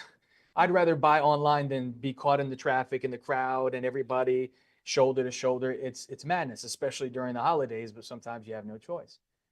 Because of that attraction and all of these consumers, buyers that they're bringing to your business, to see your business, spend money at your business, they say, well, we're contributing towards your sales just by you being here because we're bringing all these people to you. And for that reason, we're going to take a little piece. So this is how they negotiate it. They say, what do you typically sell in your store on average? An average store per month. Louis, whatever the case may be. Oh, we sell $200,000 a month. in our product. Okay, so $200,000 is the amount that you'll consistently make across the board. If you sell anything over 200,000, the reason why is because of our location. So we're going to take a piece of anything over $200,000 in sales. You may agree to this. Happens all the time. Let me show you the math behind it because you're going to be tested on the math for exam purposes.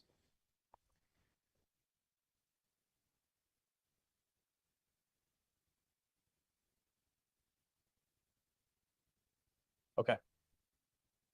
Let me show you how it works. Let's go through this example on line 23. I made a handout for you guys. I forgot to bring the handout, so forgive me, but it's okay. Let's go through this example on line 23. And since we're doing math, this is the first time we encounter math. What should you have in front of you? Calculator, something to write with, separate sheet of paper. For example, assume that a lease calls for a monthly minimum of $1,000. That's your base. Plus 3% of your gross sales in the year of over 325. So what is your total rent for the year if you sell 450,700? You probably already calculating in your head and figuring it out, but let me show you the steps. Step number 1 is to calculate the percentage charged on the gross sales.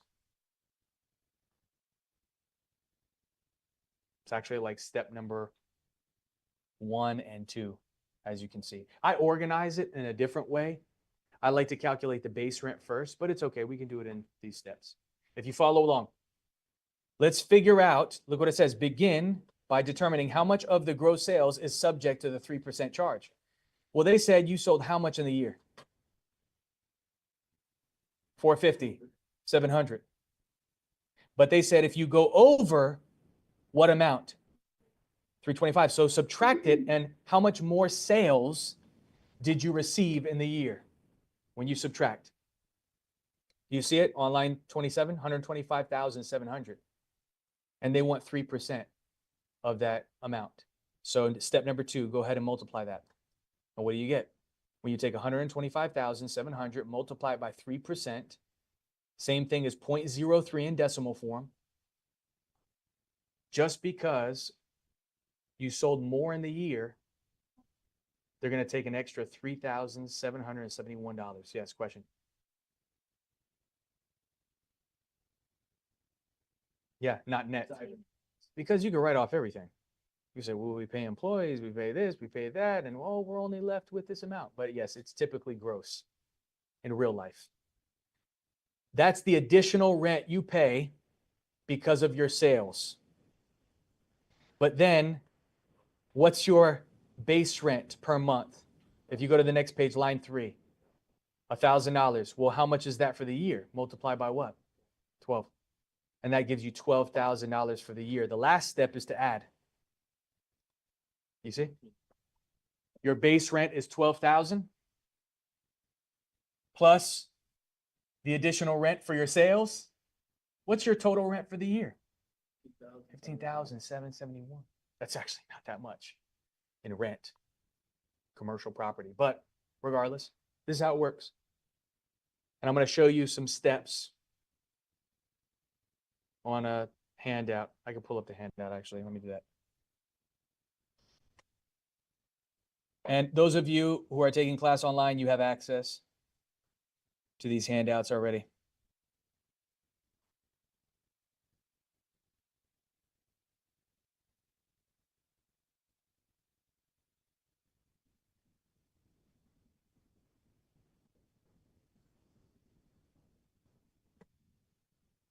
It's called a percentage and variable lease.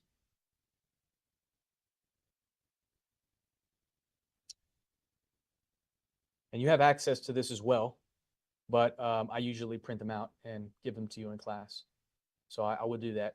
And at the break, I'll go ahead and grab them. But anyhow, this is the steps I typically go through. I go through 3 steps for the percentage lease. I calculate the base rent, which was how much? Base rent in this case was $1,000. I multiply it by 12 to get the annual, and that's 12,000, right? And we'll need that for step number 3. Then we calculate the percentage they're charging you on your sales. What were your sales for the year? 450,700. But they said if you go over what amount? 325,000, right? So when you do the math, you get 125,700, and you multiply it by 3%, and we got that amount, 3,771. And then the last step is to add 3,771 by the base, and you got the same amount. I'm just showing you a different way to solve it. I think this saves you a little bit more time, but it's just another review of it, the same information. Now, if you go to your textbook, you will see a variable lease. A variable lease. We need to know this formula as well. I put together a handout for you guys. It simplifies it, but let me explain how it works. A variable lease is where they charge you a rent per square foot for the space, but the rent per square foot they're charging you is based on a market rate. So on the anniversary date of you signing the lease, they're going to look at the new market rate. If that market rate goes up, what happens to your rent per square foot? Goes up. What if the market rate goes down? It stays the same. So it stays the same amount that you originally agreed to, but it only goes up or stays the same. It doesn't go down. And I'll show you how if the market rate goes up, how can you adjust your rent? How are they tied to one another mathematically? Let me show you that. Take out this focus on this handout, and I want you to write this down, these steps. And I'll provide this to you, but for now, you can write it down. A little bit of effort, no big deal. And as you can see, it's a two-step process. Really simple. There is a formula. You have to follow this formula. What do? You divide the new index by the original index and multiply by the original rent. Let me explain that. The index is the market rate. That's the market rate that they're tying your rent per square foot to. You're probably wondering, what market rate do they tie it to? They usually tie it to CPI. You know what CPI stands for? CPI stands for Consumer Price Index. And I think they might have indicated that in the textbook. If you go back to variable lease, this is on page 217. Do you see this on line 9? You see Consumer Price Index on line 9? So what is Consumer Price Index? So we can unpack it even further. It's what we expect to pay as consumers for certain goods and services. It measures inflation, the fluctuations of inflation in our economy. Usually it's between 2 and 3%, but we know we're trying to battle inflation in our economy. That's been a constant struggle for the past several years, especially since the pandemic.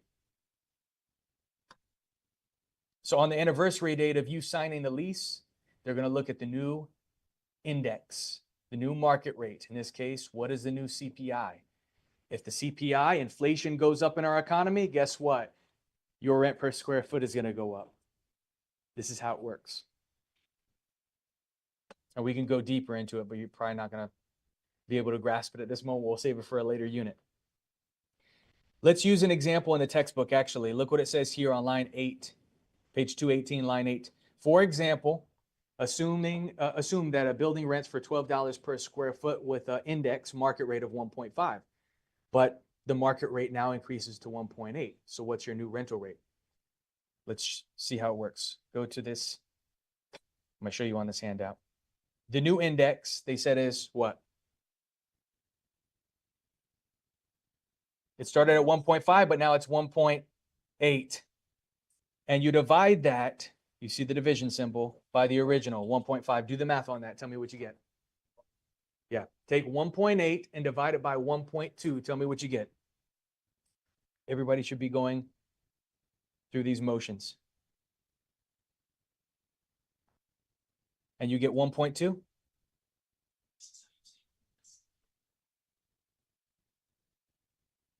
I'll do it in my calculator. Look up here, 1.8 divided by 1.5, and yes, you should get 1.2. We take that, leave it in your calculator, and simply multiply it by your original rent. What's our original rent per square foot? $12. You take 1.2 and multiply by $12, and you get your new rental rate. So now our rent is not $12 per square foot because of inflation or CPI or that index. Now it's $14.40 per square foot. Just by a small increase. Yeah, and depending how big is your space, 1,000, 2,000 square feet could cost you significantly more.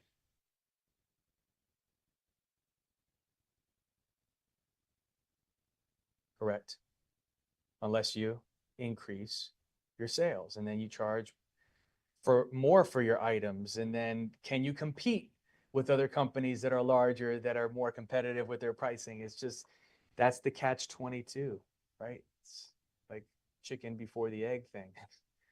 You got to deal with several factors that we have no control over. But anyhow, let's move on. The last lease that we see is a ground lease, and I think it gives it away. You rent the land for a long term. Do you know all those hotels on Disney property? Those hotels don't own the land. Imagine constructing a hotel on Disney property. How massive. They don't own the land. Disney owns the land. But people agree to it because they're thinking, never gonna get occupancy like you will have with Disney, because Disney is an attraction. Let's move on. We're almost done with this unit, so bear with me and then we'll take a break. Assignment and sublease. Assignment is just like it sounds. You're allowing somebody else to take over your lease. Sometimes you're restricted from doing so. You have to look at the lease agreement and see if that's allowed. Also, subleasing might not be allowed. Have you ever heard of somebody renting an entire home and then subleasing one of the rooms to a roommate, to another tenant? It's like a lease within another lease. The original lease agreement has to stipulate that that's okay. You can't assume that you're just going to rent out a room to offset your cost of rent every single month. Some people utilize this for Airbnb arbitrage. Have you heard of that? Where they rent a whole house and then they agree to sublease it, but short-term rental, put it on Airbnb. And with short-term, you can make more money on a monthly basis. You pay $1,200 per month, but then you rent it on Airbnb, you make $3,000 a month. Liens. We know what a lien is, right? A lien is a what? A claim for a debt. There are several types of liens. Liens are recorded usually into public records. Clerk of the circuit court in the county for which that property is located. Let's talk about the different types of liens. Liens could be voluntary or involuntary. You know what voluntary means? Go to page 219. Types of liens. Voluntary is with the owner's consent. Probably wondering, what liens would the owner allow to be placed against their property? Of course, a mortgage lien. Yeah. You get a loan to purchase the property. The lender says, hey, listen, before you pay the property off, we're putting a lien against the property. A claim against the property, once you pay it off, we'll remove that lien, but it's going to remain while you still have a debt with us. And you allow it because you need the money to buy it. Same thing for a vendor's lien. A vendor's lien, which you might not be familiar with, is typical, write this down, for a purchase money mortgage. And you're probably wondering, what in the world is a purchase money mortgage? It's seller what? Seller financing. It's just another name for seller financing. Have you ever heard of seller financing? Creative financing? Instead of going to get a loan from a bank, traditional financing, you negotiate with the seller. And they hold the note, exactly. You say, hey, seller, I'll give you $10,000 as a down payment, and you finance it for me instead of me going to a bank. I'll pay you whatever amount per month based on whatever interest rate over whatever time period. It's all negotiable. I do it all the time. I'm doing it right now. I'm going to close on one that I'm buying, seller financing, on February 10th, something like that, beginning of February. So if you think that you can accomplish going to the owner and negotiating seller financing rather than trying to jump through all these hoops with a lender, tax returns, W-2s, everything that the lender scrutinizes when trying to determine if you're qualified or not. Credit score, you can go to the owner. Once again, you're probably wondering still, what's the connection here? Well, until you pay off the debt with the seller that gave you financing, you allow the seller to put what against your property? A lien. It's called a vendor's lien. But vendor means seller.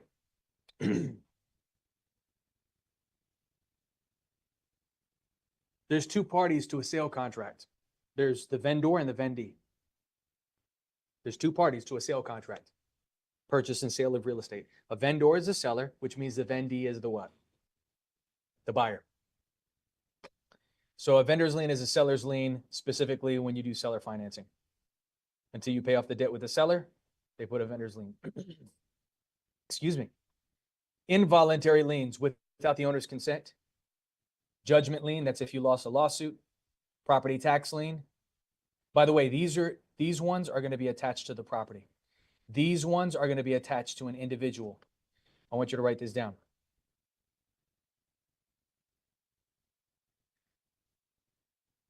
General liens. And then on the other side, specific liens.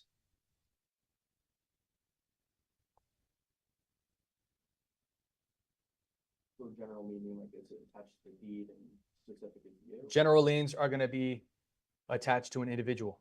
Okay. It's going to follow the person wherever they go, not attached to a specific property. So if you lost a lawsuit and you got a judgment against you, that's a debt that follows you. It's a black cloud over your head, including non-payment of federal income taxes, state intangible tax, and federal estate tax, which, if you don't know what that is, it's the death tax. Death tax. When you die and you leave behind property to your relatives, you might have to pay, or they might have to pay the death tax to inherit it. It's the transfer tax. There's a way to avoid it by putting your property into a trust. It's not like we talk about what a trust is in this course, but look into it. Set up a family trust, and then it makes it easier for your relatives to inherit your property without paying taxes on the transfer of that property. It's something you should look into. Specific liens are going to be attached to a property. Obviously, property tax for non-payment, special assessments for any work that was done within the year that you didn't pay for. We'll talk about that later on. Construction liens, like the pool you constructed in your backyard that you didn't pay for. What do we need to know about this? Well, let's go to the next page. Under construction lien. It has another name, just so you're not confused later on. I remember this from my state exam. They're also known as mechanics liens, material man's liens, laborer's liens. And you have to place the lien against the property within a certain time period of completion of the work or delivery of materials.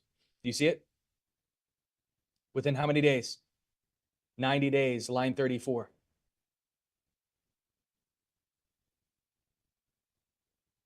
And the lien is effective, look on line 41. For how much time? 1 year. So they have to foreclose on your property within a year. Otherwise, they forfeit the right to make a claim against your property. They record it in the public records against you. Unfortunately, this has happened to me. Somebody did a horrible job renovating one of the bathrooms. And it was a contractor, licensed contractor. And I refused to pay because it was horrible. It was absolutely insane that they would ask. First of all, the job wasn't complete. They complained that I kicked them off the site. I said yes, because, and I paid them a certain amount up until that point. You pay them in stages, but there was a remaining balance. And I said, I'm not paying this remaining balance. Look at this. And if you saw it, it was ridiculous. So they put a lien against my property. And I fought it, lawsuit, and I won. Lien priority. Highlight this, read through it later on tonight, page 221. Which liens get paid first in priority? Superior liens in this order. That's why they're numbered. After that, junior liens receive priority in this order. And construction liens could receive priority depending on the recording date. Priority rule regarding the recording date. So if it was recorded first, then it could receive more priority than the others. Any questions here? All right. Unit 9 is a lot. I recognize that. But we're going to take a break. When we come back, we're going to cover Unit 10. Take a, we have 4 individuals here. Take like a 20-minute break. All right. Be back at 11:35. Stretch out, grab a snack, do what you got to do. Be ready to rock and roll. See you in just a moment.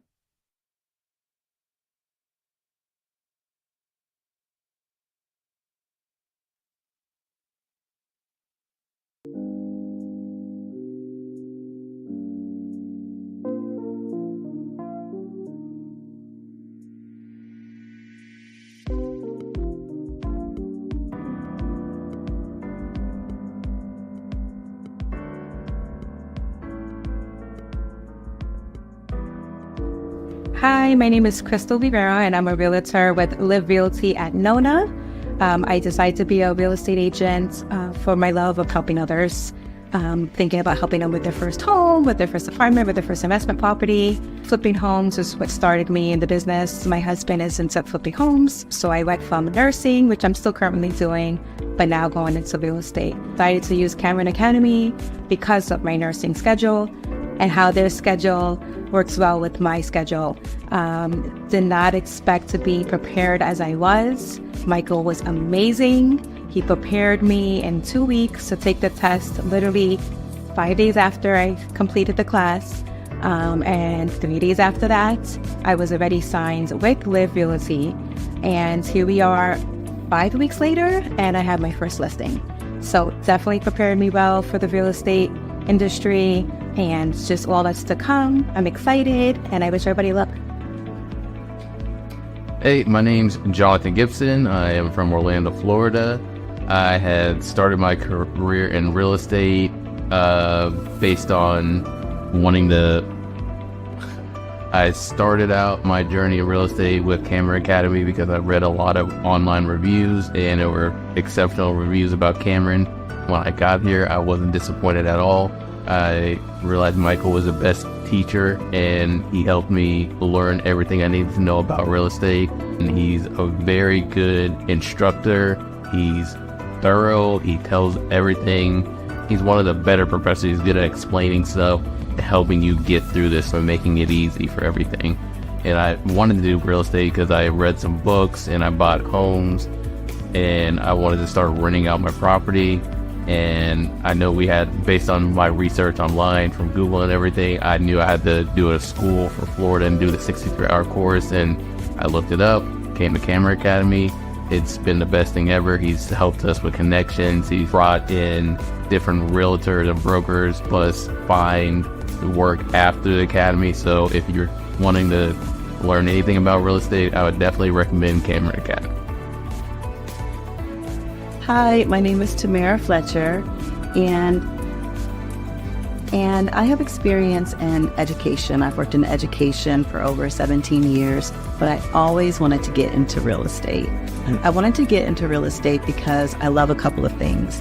I love people, I love making money, and I love being able to sell homes, or at least the potential of selling homes. I love real estate. That's what brought me to Cameron Academy. Cameron Academy has done so much for me. I have learned so much from Michael.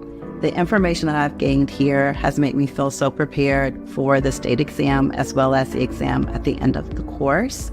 I can't go on enough about how enthusiastic Michael was during the whole process of learning, and how that really made a difference in the way that I learn. Being able to be here in person and take the in-person classes is what has really made it all the difference in the world. Michael is a great instructor. I saw great reviews about him and his instruction here at Cameron Academy, and I am really happy to say that all of those positive reviews are true, 1,000%. It's made a world of difference for me, and if I could do it again, I would. My name is Gabriel Minyarji. I've been in the restaurant industry for the past 25 years, now getting the residential investment opportunity. I found Cameron Academy to be very helpful in my new endeavor. Michael Cameron has been very, very helpful, knowledgeable, provided very new and efficient information to help me endeavor my career. I'm very, very pleased and satisfied that I found Cameron Academy and the knowledge that I gained from them and for all my future endeavors. I highly, highly, highly recommend them. I definitely give them a 5-star plus. My name is Dennis Duen. I came to the Cameron Academy. My mentor, he also he told me go directly to Cameron Academy. They are very, very good, and that's how he got his license. And he advised me to go to that school. And when I came, so far, it was the best decision that I made. The instructor Michael was very, very good. He's very good, and it would benefit me. Very knowledgeable. I want to say thank you to him. And I think I will pass because of him. I will pass both school exam and the state exam. So it was the best decision that I made. Michael was very good, and I want to say thank you to him. Thank you.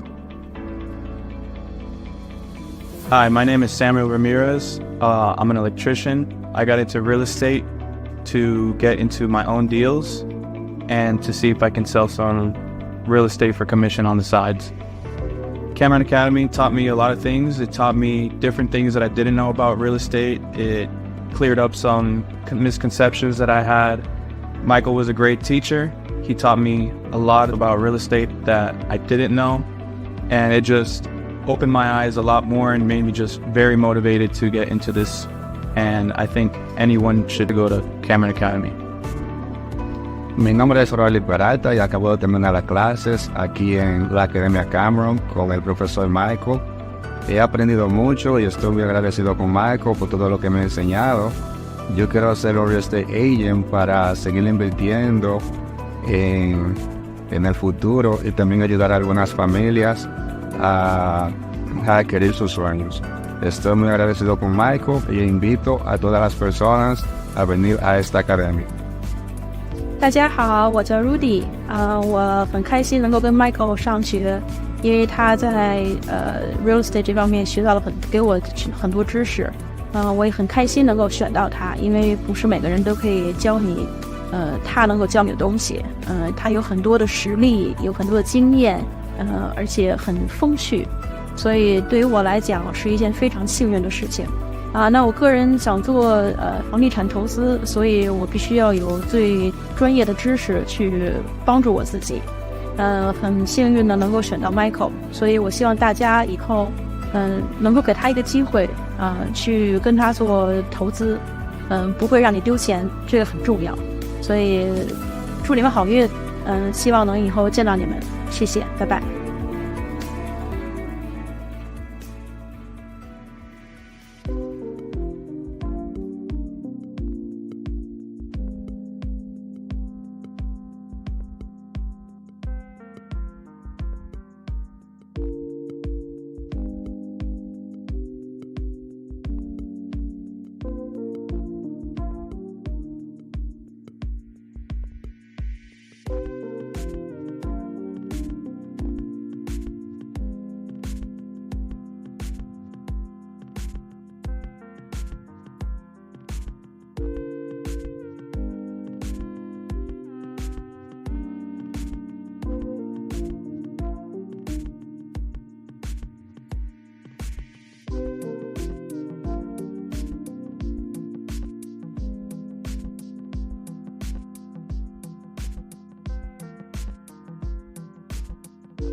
Okay.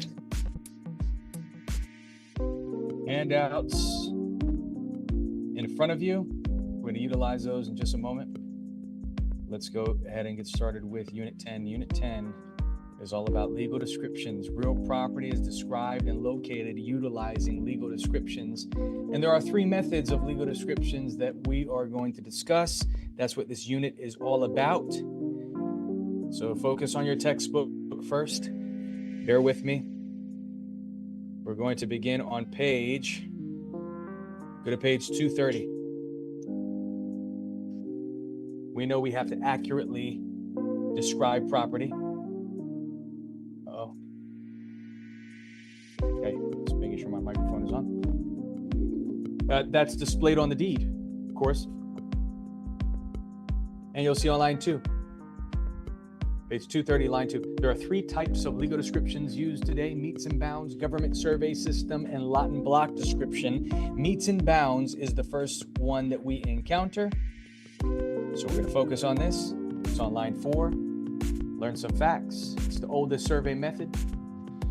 Dates back as far as the Egyptians, maybe even farther than this. Think of an old pirate map. Have you ever seen Pirates of the Caribbean? Have you ever seen The Goonies? If you haven't seen The Goonies, you gotta watch The Goonies. That's a classic. But you know what an old pirate map looks like, right? They use landmarks to describe and locate property. You start at a rock shaped like a skull, then you go 700 paces north till you see a tree that has an X that marks the spot. You're finding buried treasure. But in this circumstance, or how it was used in the past, is to locate property. You go down to the end of the road, you see a boulder, you turn left, and that's where the property sits, and it's from this point to that point.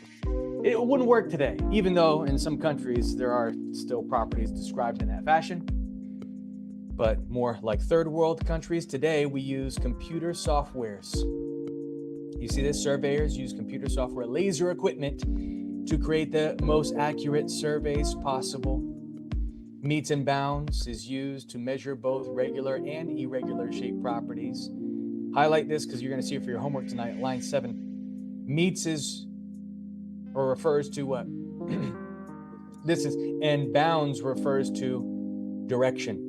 If I can give you a quick visual of this, just so you can see. You know what a surveyor looks like, right? You ever see this before? Surveyors? They have a tripod with a device that sits on top. They're using this as its laser equipment, and it measures. It's a 2-person team. The person with the tripod and the device and the laser is 1 point. They start at something called the point of beginning. You see that? POB, point of beginning. And their partner is going to stand at the other corner of the lot with a marker. And they're going to use that laser to hit the marker on the other side of the property. And that measures distance, direction, and even sometimes elevation as well. It's a pretty cool thing. Something you're going to be tested on for class exam question. Figure 10.2, lock that in. And just so you have an understanding of how you might be tested, what's the opposite of north? Yeah, congratulations. And it's as simple as that. So what would the answer be if I were to ask you what's the opposite of northeast 45 degrees? Southwest 40, you have to understand the opposite of a compass. And that's maybe what you see for your reference here. I think I had a dream about it as to what you might be tested on, but let's move on. There are some things you're going to be tested on here. This is the second survey method, but these are the handouts I made for you. We're going to use the handouts to understand this second survey method, but we're not there yet. We're skipping over some information. We're going to come back to it. Go to page 236. Help me out. Go to page 236, and you're going to be tested on some terminology. Understanding what a government lot is. Fractional piece of land less than a full quarter section located along the banks of lakes and streams.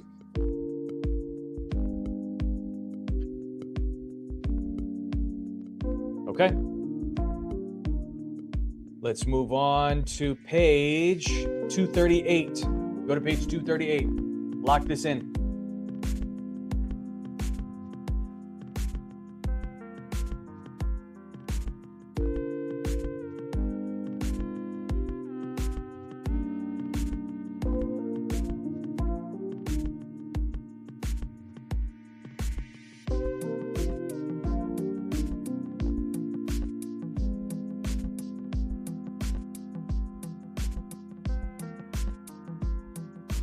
Okay, go to page 239.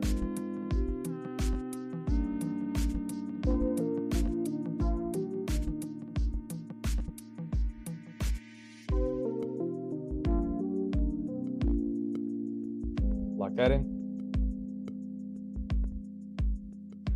And at the bottom of this page 239, we see the second method of legal description for property. Describing, locating a property, we use legal descriptions, is the lot and block method. Probably the most common type of a legal description used to identify single-family homes in a developed subdivision. Lot and block. Using plat maps. You remember the first day of class? We talked about a subdivision plat map. The designs that the developer creates before they construct the subdivision, they must get it approved by the local government planning agency. This is what we're talking about here. And here's a small portion of what that might look like. But how would you identify property on this subdivision plat map? If I were to ask you, for instance, if I were to ask you to identify this lot using lot and block numbers, the shaded parcel, how would you describe it?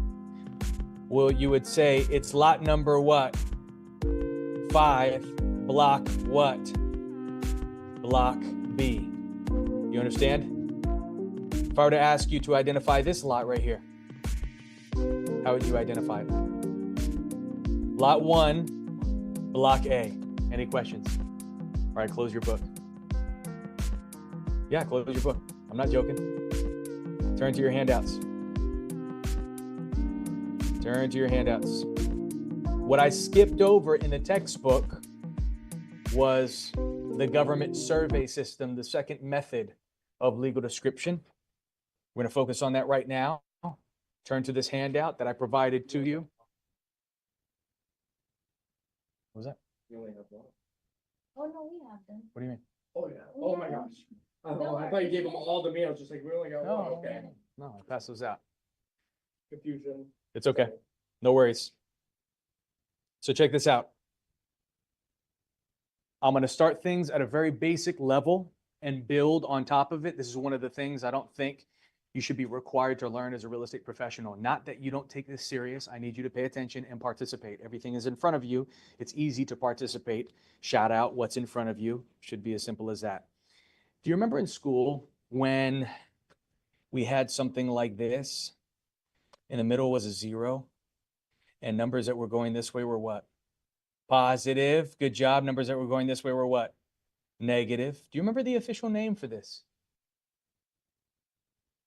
You remember the official name?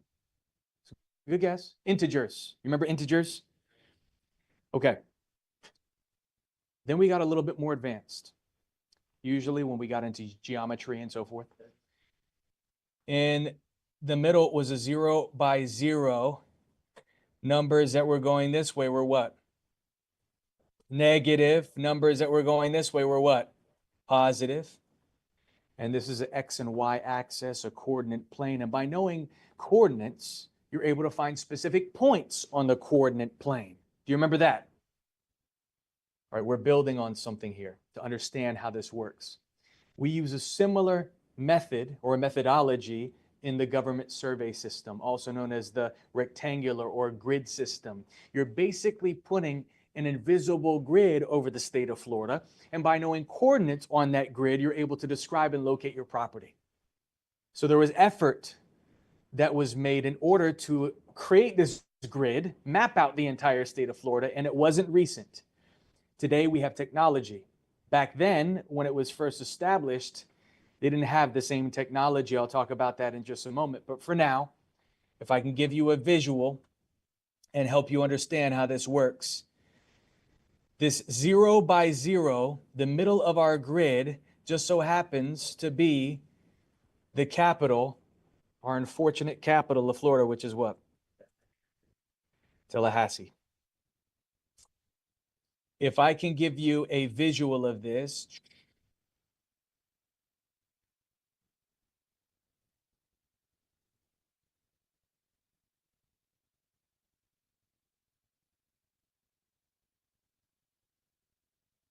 It's not exactly accurate. Well, I had a lot of practice. So anyhow, it's the state of Florida, and you got this grid over the state of Florida. Do you understand how it's working so far? But instead of using negative and positive numbers to figure out what direction we're moving on this coordinate plane, this grid, we're going to use the compass. It makes things a lot simpler. Never eat soggy waffles. Some people might say shredded wheat. Some people might say sour worms. I like both of those, so never eat soggy waffles. North, south, west, and east. The compass. Are you following so far? I'm going to build on this. So let's just say we're zoomed completely out. We see the entire state of Florida. And my goal from this method, to help you better understand, is to create our own legal description for a random piece of property located somewhere in the state of Florida. And we're going to keep on zooming in. And as we zoom in, we're developing a description. We're building a description as we zoom in further and further and further. And at the end, we'll have a complete legal description for a property. Does that make sense? It will help you. Just stick with me, participate. It's going to make sure that you're on track. Let's move on to the next handout. What we need to know next are the names of the lines used to create this grid. We're going to begin with the vertical line going through Tallahassee. Look up here. It's called the what? Prime or principal meridian. I'm going to test you on this, so some participation would help. Then we divide the state of Florida into lines that are 24 miles apart. These are called what? Guide meridians. Then we further divide into vertical lines 6 miles apart called what? Range lines. Let's see if you're paying attention. Vertical line going through Tallahassee. Already forgot. Prime, principal meridian. Vertical lines 24 miles apart. Guide, vertical lines 6 miles apart. Range. Let's build on that. I'll come back to those as well. Just like the vertical line going through Tallahassee, we create a horizontal line going through Tallahassee. That's called the baseline. And then we divide the state of Florida into horizontal lines 24 miles apart. Remember, we're making a grid. You need vertical and horizontal lines. Those horizontal lines 24 miles apart are correction. Then we further divide into horizontal lines 6 miles apart called township tier lines. Now, pay attention. Up here real quick. They can use any combination of that name, the last name. They can call them township tier lines, which is official. They can call them tier lines, or they can call them simply township lines. Don't get confused with this. Let's see if you're paying attention. Vertical lines 6 miles apart. Range, try not to look down. Horizontal lines 24 miles apart. Correction lines. Vertical line going through Tallahassee. Prime. Horizontal line going through Tallahassee. Baseline. Vertical lines 24 miles apart. Guide meridians. Horizontal lines 6 miles apart. Tier lines or township tier lines. Vertical lines 6 miles apart. Range lines. Horizontal lines 24 miles apart. Correction lines. Vertical line going through Tallahassee. Horizontal line going through Tallahassee. You're not going to get all at once. Spend the time to learn the names of these lines, okay? You get the point. It's right here on your handout. Have somebody test you on this. Let's move on to the next handout. We're moving along. Now I want to show you how to number the lines on the grid, specifically the township tier lines and the range lines. These lines are a little bit more important to understanding this method. Township tier lines and range lines are how many miles apart? 6. Remember this, 6 miles apart. So we're talking about the lines that are 6 miles apart. Horizontal, township tier lines, vertical, range lines. Perfect. We're just reviewing. We're repeating, so it really sticks. It's just like the coordinate plane that we learned about in school. But we're not using negative and positive numbers. We're using the compass. So we're going to start with the township tier lines. This dot is going to be consistently Tallahassee throughout the rest of our handouts. You've noticed it already. And the horizontal line going through Tallahassee is called the what? It is called the baseline, just so we understand that.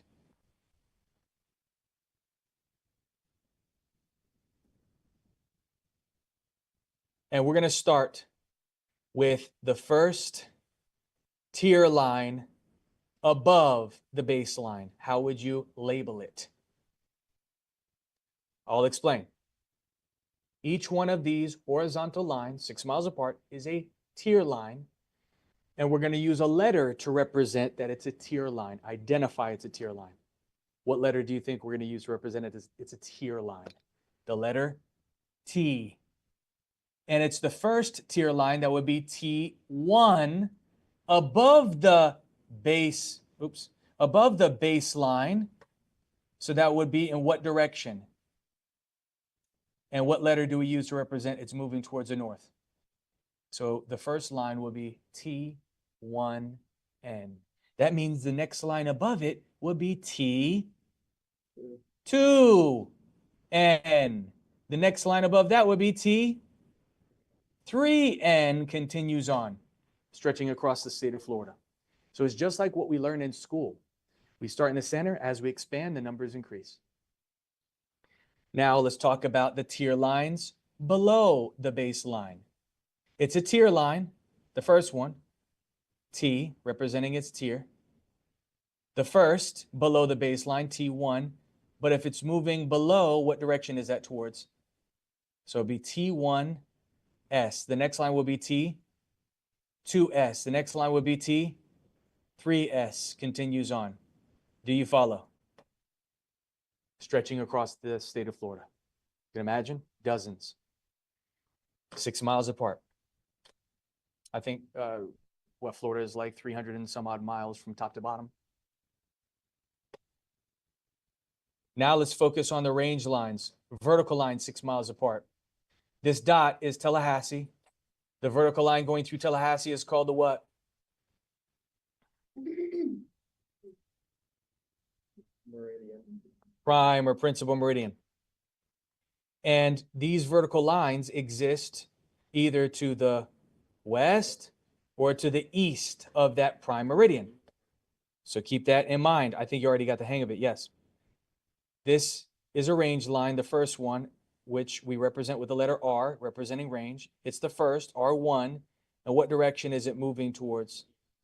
It's moving towards the east. So R1E. That means the next line would be R2E. The next line would be R3E. Continues on. Any questions here? Just one. Yes. So if you're dot middle of Tallahassee, is that denoted just by like 0? By T0? I'll explain. R0? I'll explain. Because this is just the lines. We haven't gotten to the actual description of a property yet. This is part of it, but you have to understand this first, and then it will make more sense as we build. On the other side, these are also range lines. This would be the first, but in what direction? West, so it would be R1W. Do you got the hang of it so far? R2W, and the next line would be R3W, continues on. Any questions here? All right. Let's clear this out. Let's move on to our next handout. And I'm going to show you something. When we intersect lines, we make squares. And there's names for these squares. Just like when we intersected vertical lines 24 miles apart, those are guide meridians. With horizontal lines 24 miles apart, we make a box, how many miles on each side? And it's called a check. That's the name of it. Not so important as what we just saw in the previous handout. Making a grid with horizontal lines 6 miles apart, those are township tier lines, and vertical lines 6 miles apart, those are range lines. We make a box, how many miles on each side? 6, and it's called a township. You got to know this. You're going to be tested on it. They'll say the box created by intersecting range lines with tier lines or township tier lines.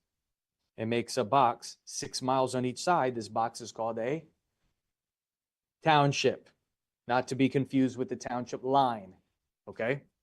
They say just township, it's the box. With that being said, we're going to focus on township specifically, move on to your next handout, and let me show you how it works. Remember, this dot is Tallahassee, consistent on all of the handouts. And I want to show you how to label townships on this grid that we just created. We're building a legal description. Now we're going to get into the actual description of a random property in the state of Florida. But you have to understand some things. So focus on what's in front of us. To identify or label each one of these boxes that are created on the grid, you see these boxes. We need to know, they're called townships, by the way, which are boxes created by intersecting township tier lines and range lines. They're how many miles on each side, guys? So each one of these boxes is how many miles on each side? 6, and they're called a township. 6 miles by 6 miles. If you multiply 6 times 6, how many square miles is that? 36 square miles. That's a big amount of space because we're still zoomed out in the state of Florida. We're going to describe what township you're located in first, and then we're going to zoom a little bit closer in and say where in that township you're located. And that has a label, that has a description, and we're building on top of that. The easiest way to label these townships, each one of these boxes, if you look up here, is to focus on the box itself and not try to use the line to describe it. You'll see what I'm talking about, and you'll see how simple it is if you follow my instruction and exactly what I show you up here. But before we get into it, you have to know there's an order in which you write or label each one of these townships. You always put what first. You always label the township tier line, represented as T first, and then you put the what? Range line. If I were to ask you as an example, let's say, make up one right here. Let's say this specific township. How would you label it? Starting with the township tier line, but I said focus on the box. Remember, tier lines, if I can get your attention real quick, please. Tier lines exist above the baseline, to the north of the baseline, and they're horizontal lines that exist below the baseline, to the south. Remember that.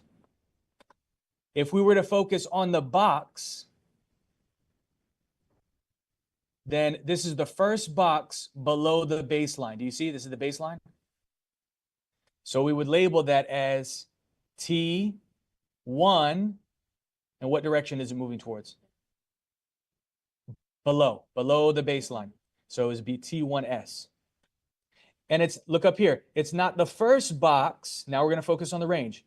It's not the first box to the right or east of the prime meridian. It's the what? It's the second. So it'd be R, what? 2E. And that would be the complete labeling of that township your property is located in. I'll give you another example. If we were to label this one right here, it'll be the first box above the baseline. So it'd be T1. What direction is above? North, and T1N. And it's the first box, look up here, to the left or to the west of the prime meridian. So it'll be R1W. One way you might be tested on your exam is as follows. They say, you're located at this township we already labeled. You see what I'm highlighting? This township. And they ask you, okay, you're located at T1S R2E. What is the township located 12 miles to the north of that called? That's one way you might be tested. So they're testing you on your knowledge of measurements. We know townships are how many miles on each side, guys? So if they said 12 miles to the north of that, they're not saying the township above that, that would be 6 miles. It would be the township above that, which would be, remember, they're 12 miles apart, or sorry, 6 miles apart. So it'd be this specific township, but how would you label it? Starting with the tier line. It's not the first box above the baseline, it's the what? Second, so it'd be T, 2, N, and it's not the first box to the left or to the right of the prime meridian, it's the what? Second, so it'd be R, 2, E. This is how you label it. I'm taking my time to repeat this again and again so you really get the hang of it. And that would be your answer based on that particular question. So how do you answer it? Because you might be wondering on your exam, do they give you handouts? Do they give you printouts? Do they give you any references? No, they don't give you anything. They give you a calculator and they give you a separate sheet of paper. Don't do it in your head. The best advice I can give you, yes, when in doubt, draw it out. Don't try to do it in your head because you can easily get confused. If you draw it out, the answer should reveal itself to you. Our property is located, let's go back to it. Let's say our property is located in this township. That's going to be our example right now and moving forward. Remember that, T1S, R2E. Let's move on to the next handout. And the white boxes, you see this, these white boxes? That's our township. It measures how many miles on each side? 6 by 6. So these white boxes, I'll explain what the shaded boxes are in just a moment. What do we know? Our township is located T1S, R2E.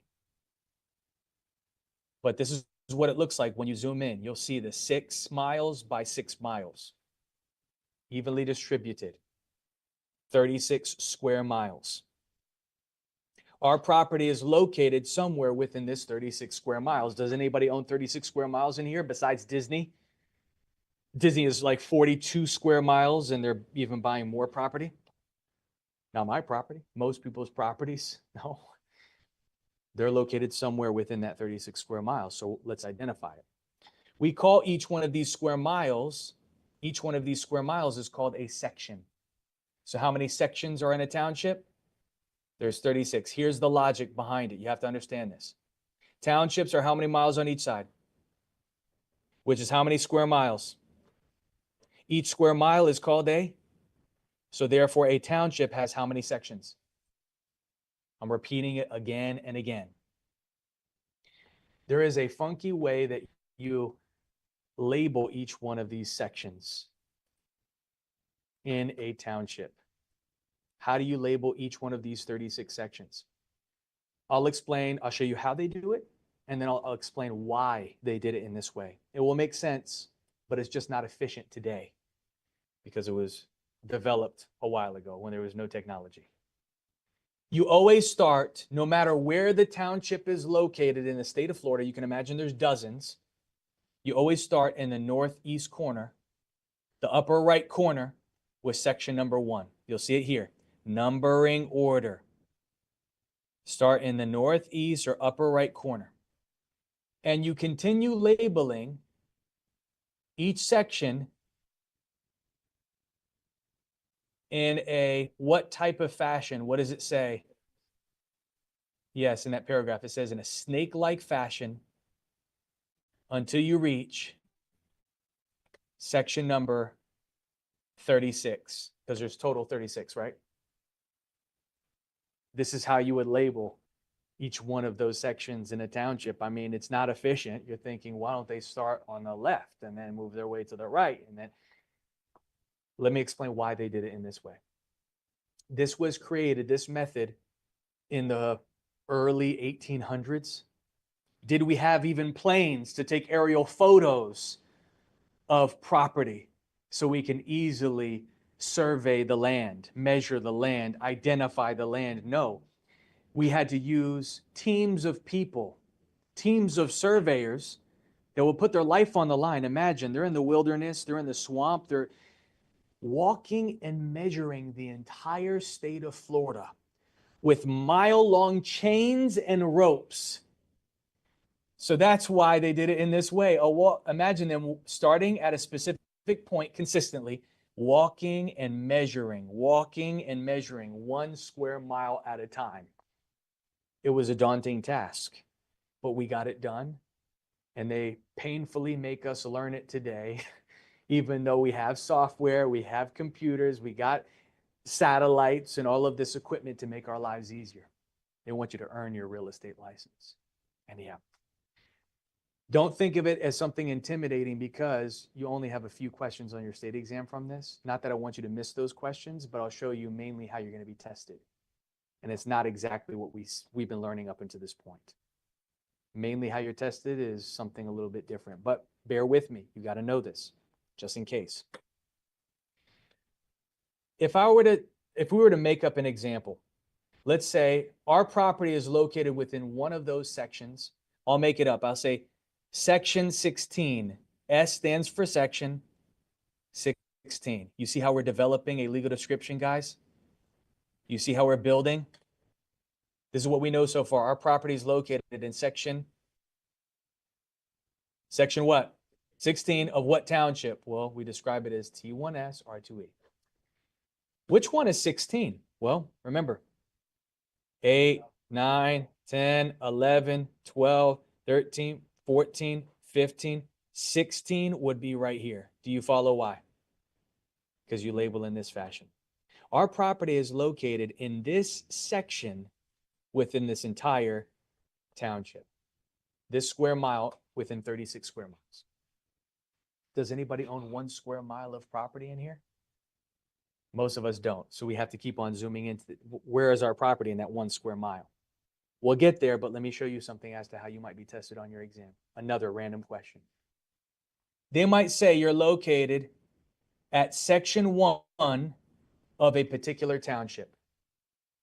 Name the section 6 miles to the west of that.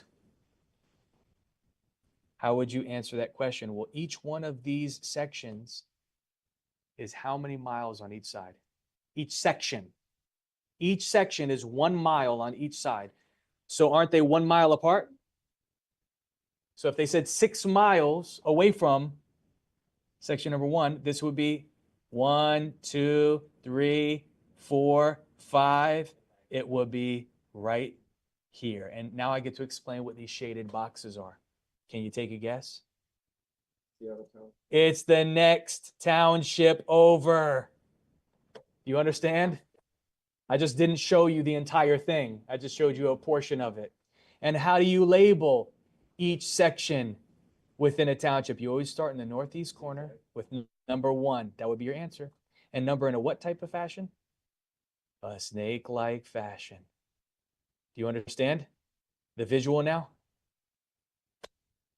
So your answer would be, you're right back at section number 1. Okay, go back. You're located at section 1. Name the section 6 miles to the south of that.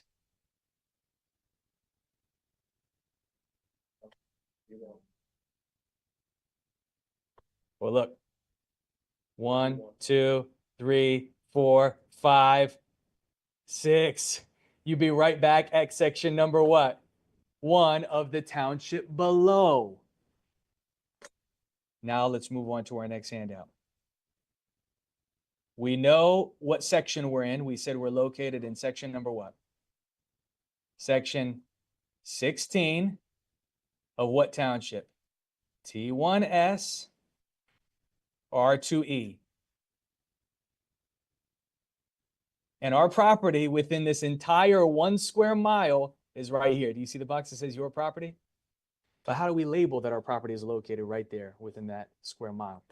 We divide into section or quarters, 4 equal parts.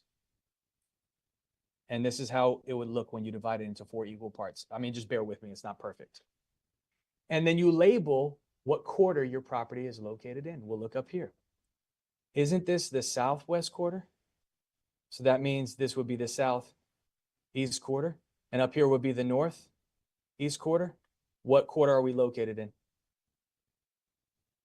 We're located in the northwest quarter. That's what we know thus far. And we label it. You'll notice I'm starting on the right for a reason.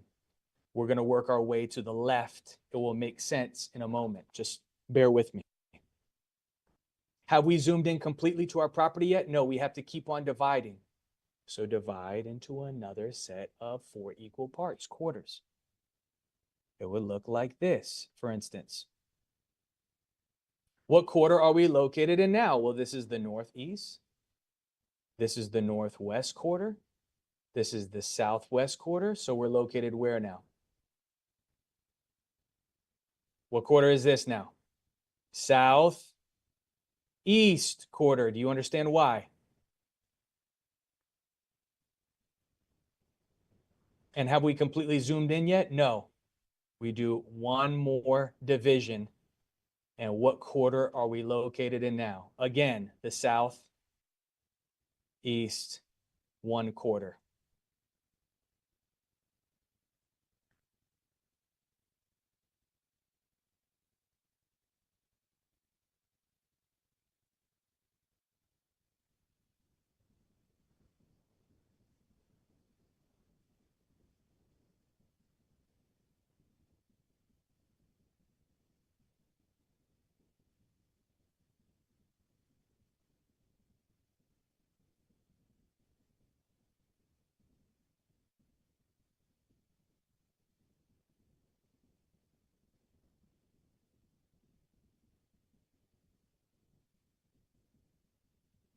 Okay. So now we have a complete description of our property. It's all going to come together now. There is a method to my madness. So check this out.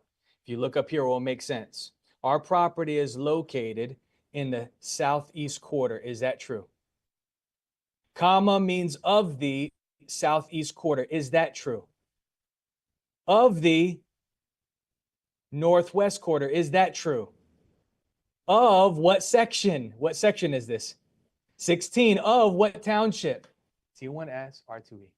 And this would be described in public records, and it would also be on a sale contract or a deed. This would be the legal description of the property. That's how you identify it using this method. Obviously, there's more efficient methods that exist today, but it still exists for some properties. And this is the look, if you look right here, it says legal description order. You always write your description in this order.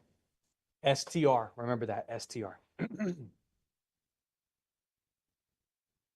Most likely the way you're going to be tested on your exam is as follows. If you bear with me, it will make sense. They say, here's a random legal description for a property using this method, just like the one that we made.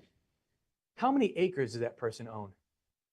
And you're thinking, oh my gosh, really? I have to figure out acres? It's the easiest math you're going to encounter. And you should be ecstatic if you get that as your math question, because we know at least 10 questions are math. It would be one of your math questions if you get it on your exam. And you should be happy. Here's how you figure it out. All you need to figure out how many acres you own is this information that I'm circling. You see the quarters? All you need are the quarters. You don't even need the directions. You don't need southeast, northwest. You don't need that. You need the quarters. How do I know?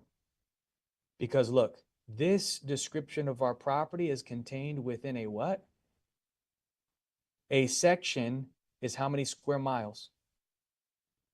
A section is how many square miles? 1 square mile. Do you see here? And 1 square mile is how many acres? You divide it. So we know that a section is how many acres? It's 640 acres, right? So what this is saying is you own a quarter of a quarter of a quarter of 640. You see how simple the math is? All you had to do was put what number in your calculator first to get it. You put 640 in your calculator, and how many times do we divide by 4?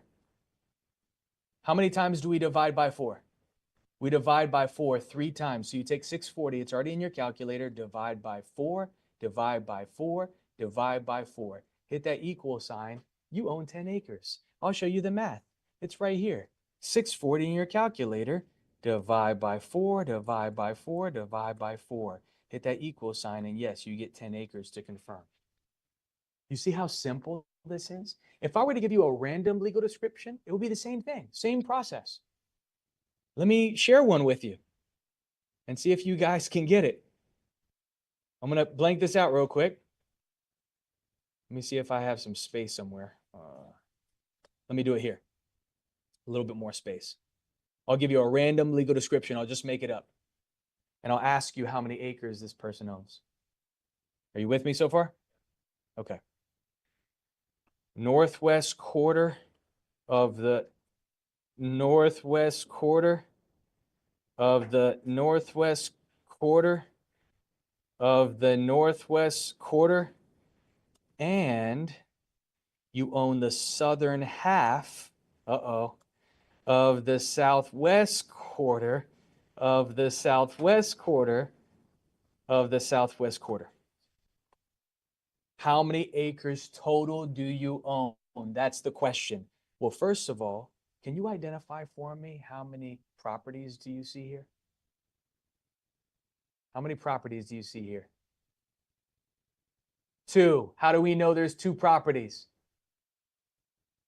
The word what helps us understand that it's 2 properties?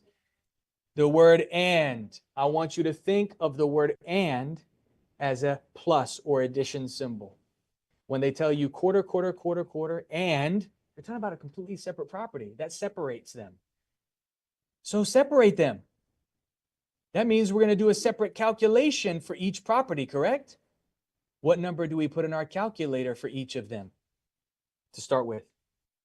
600 and what? 40. 640. And you divide by 4 how many times?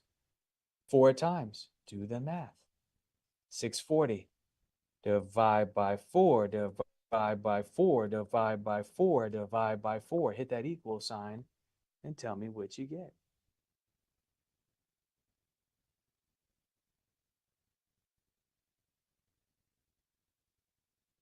$640 divide by 4, divide by 4, divide by 4, divide by 4. You get 2.5, don't you?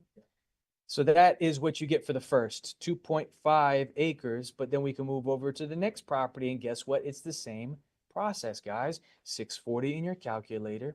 They're going to try to trick you with this half, but it's still the same math. You divide by the denominator, the bottom number of the fraction. So you divide by what first? 2. Then you divide by 4 how many times? 3 times. Divide by 4, divide by 4, divide by 4. Hit that equal sign, and how many acres do you get? You get 5 acres, right? Yep. Now add the 2 figures together, and what's your total amount of acres? 2.5 plus 5. 7.5 acres would be your answer. Do you understand why? And this is how you might be tested on your exam. It's really that simple. Don't make it complicated. 640 in your calculator, divide by the bottom number of the fraction. We call that the denominator. You got your answer. One last way you might be tested before I let you out of my claws, and then I got to go. Because I got a school thing I got to take care of. But let me show you. Doesn't mean I'm going to rush you guys, but I want you guys to really pay attention and get it. One last way you might be tested, probably not, but just in case. It's actually on your final. You have to know this measurement conversion to answer it correctly. How many, they give you a random, let's say you have 5 acres. How many square feet do you own? That might be a question. You have to know how to convert acres to square feet. That's the magic. And it's right here on your last handout. 1 acre is equal to, you got to know that number. I have a simple way to help you memorize that number. But for now, you got to know that conversion. If I said you have 5 acres and I want you to convert it to square feet, what would you do? A lot of people get confused with this. Do you multiply? Do you divide by this conversion number? Well, I'll give you a rhyme to help you save some time, and that's not it. Okay. It's very elementary. You guys can get it. Pay attention up here. Horse to fly, multiply. Fly to horse, divide, of course. I know it's silly, but there is a method to help you remember. A horse is a large animal, right? A fly is a small insect, correct? So when I say horse to fly, I'm saying when you're converting from big to small, multiply. Horse to fly, multiply. Fly to horse, small to large, divide, of course. Do you understand? If I were to ask you to convert acres to square feet, is acres bigger or smaller? What's bigger, acres or square feet? It's acres, right? Acres are larger. Oh, we're going from horse to fly, which means you must multiply by 43,560. That's the magic number. And you got your answer. If you're going from square feet to acres, you're going from fly to horse, divide, of course. I have a simple way to help you memorize this large number. 43,560. Yikes. How do you remember this large number? There's two ways. This is my way. They adopted it into the textbook. Yes, I'm an editor of the textbook as well, and which people use across the entire state of Florida for real estate education. And they adopted it. I say it a little bit different. They want it to be a little bit more PC. Mine's a little bit more direct. Here it is. 4 old ladies drive 35 in a 60 zone. 4 old ladies are driving 35 miles an hour in a 60 mile an hour zone. I'm saying the old ladies are driving slow. 4 old ladies drive 35 in a 60 zone. 4 old ladies drive 35 in a 60 zone. 4 old ladies drive 35 in a 60 zone. 4 old ladies drive 35 in a 60 zone. How many old ladies? Drive how fast? In a what zone? Guarantee you won't forget it. It's going to be seared in your memories. I have one other way. If you're logical, you're analytical, you'll get it. Most people, they don't like this one for that reason. You go to 7-Eleven and you buy nothing. But you have 4 plus 3 is 7, 5 plus 6 is 11. But you have to remember what numbers make 7, what numbers make 11, and in what order do you place them. So it's a little bit more complicated. But if you're analytical, like how I'm wired, unfortunately, it sticks. 4 old ladies drive 35 in a 60 zone. You got it. Most people get that. Any questions here? We need to make a promise with each other. Upon dismissal, you're going to work on your stuff tonight, hopefully, but we need to at least, if we can make a deal, can we make a deal right now? It's the art of the deal. Tonight, at least work on Unit 10, what we just got done going through. Can you do that? At least 10. Because if you don't work on it immediately, you know from the first time you took class, it's gone. You got to work on it immediately, and then it will click. And Monday, when we review, will make a little bit more sense. You wait till Sunday night, Monday morning to work on this stuff, it's gone. And then you have the rest of the weekend to work on 9. If you can get both done tonight, great. Power to you, but at least do 10. Is that okay? Pushing your chairs, clean up your mess, drive safe. God bless. I will see you lunes. First week of class in the books. Congratulations. Beginning of the end. Pushing your chairs, clean up your mess. See you guys lunes, Monday.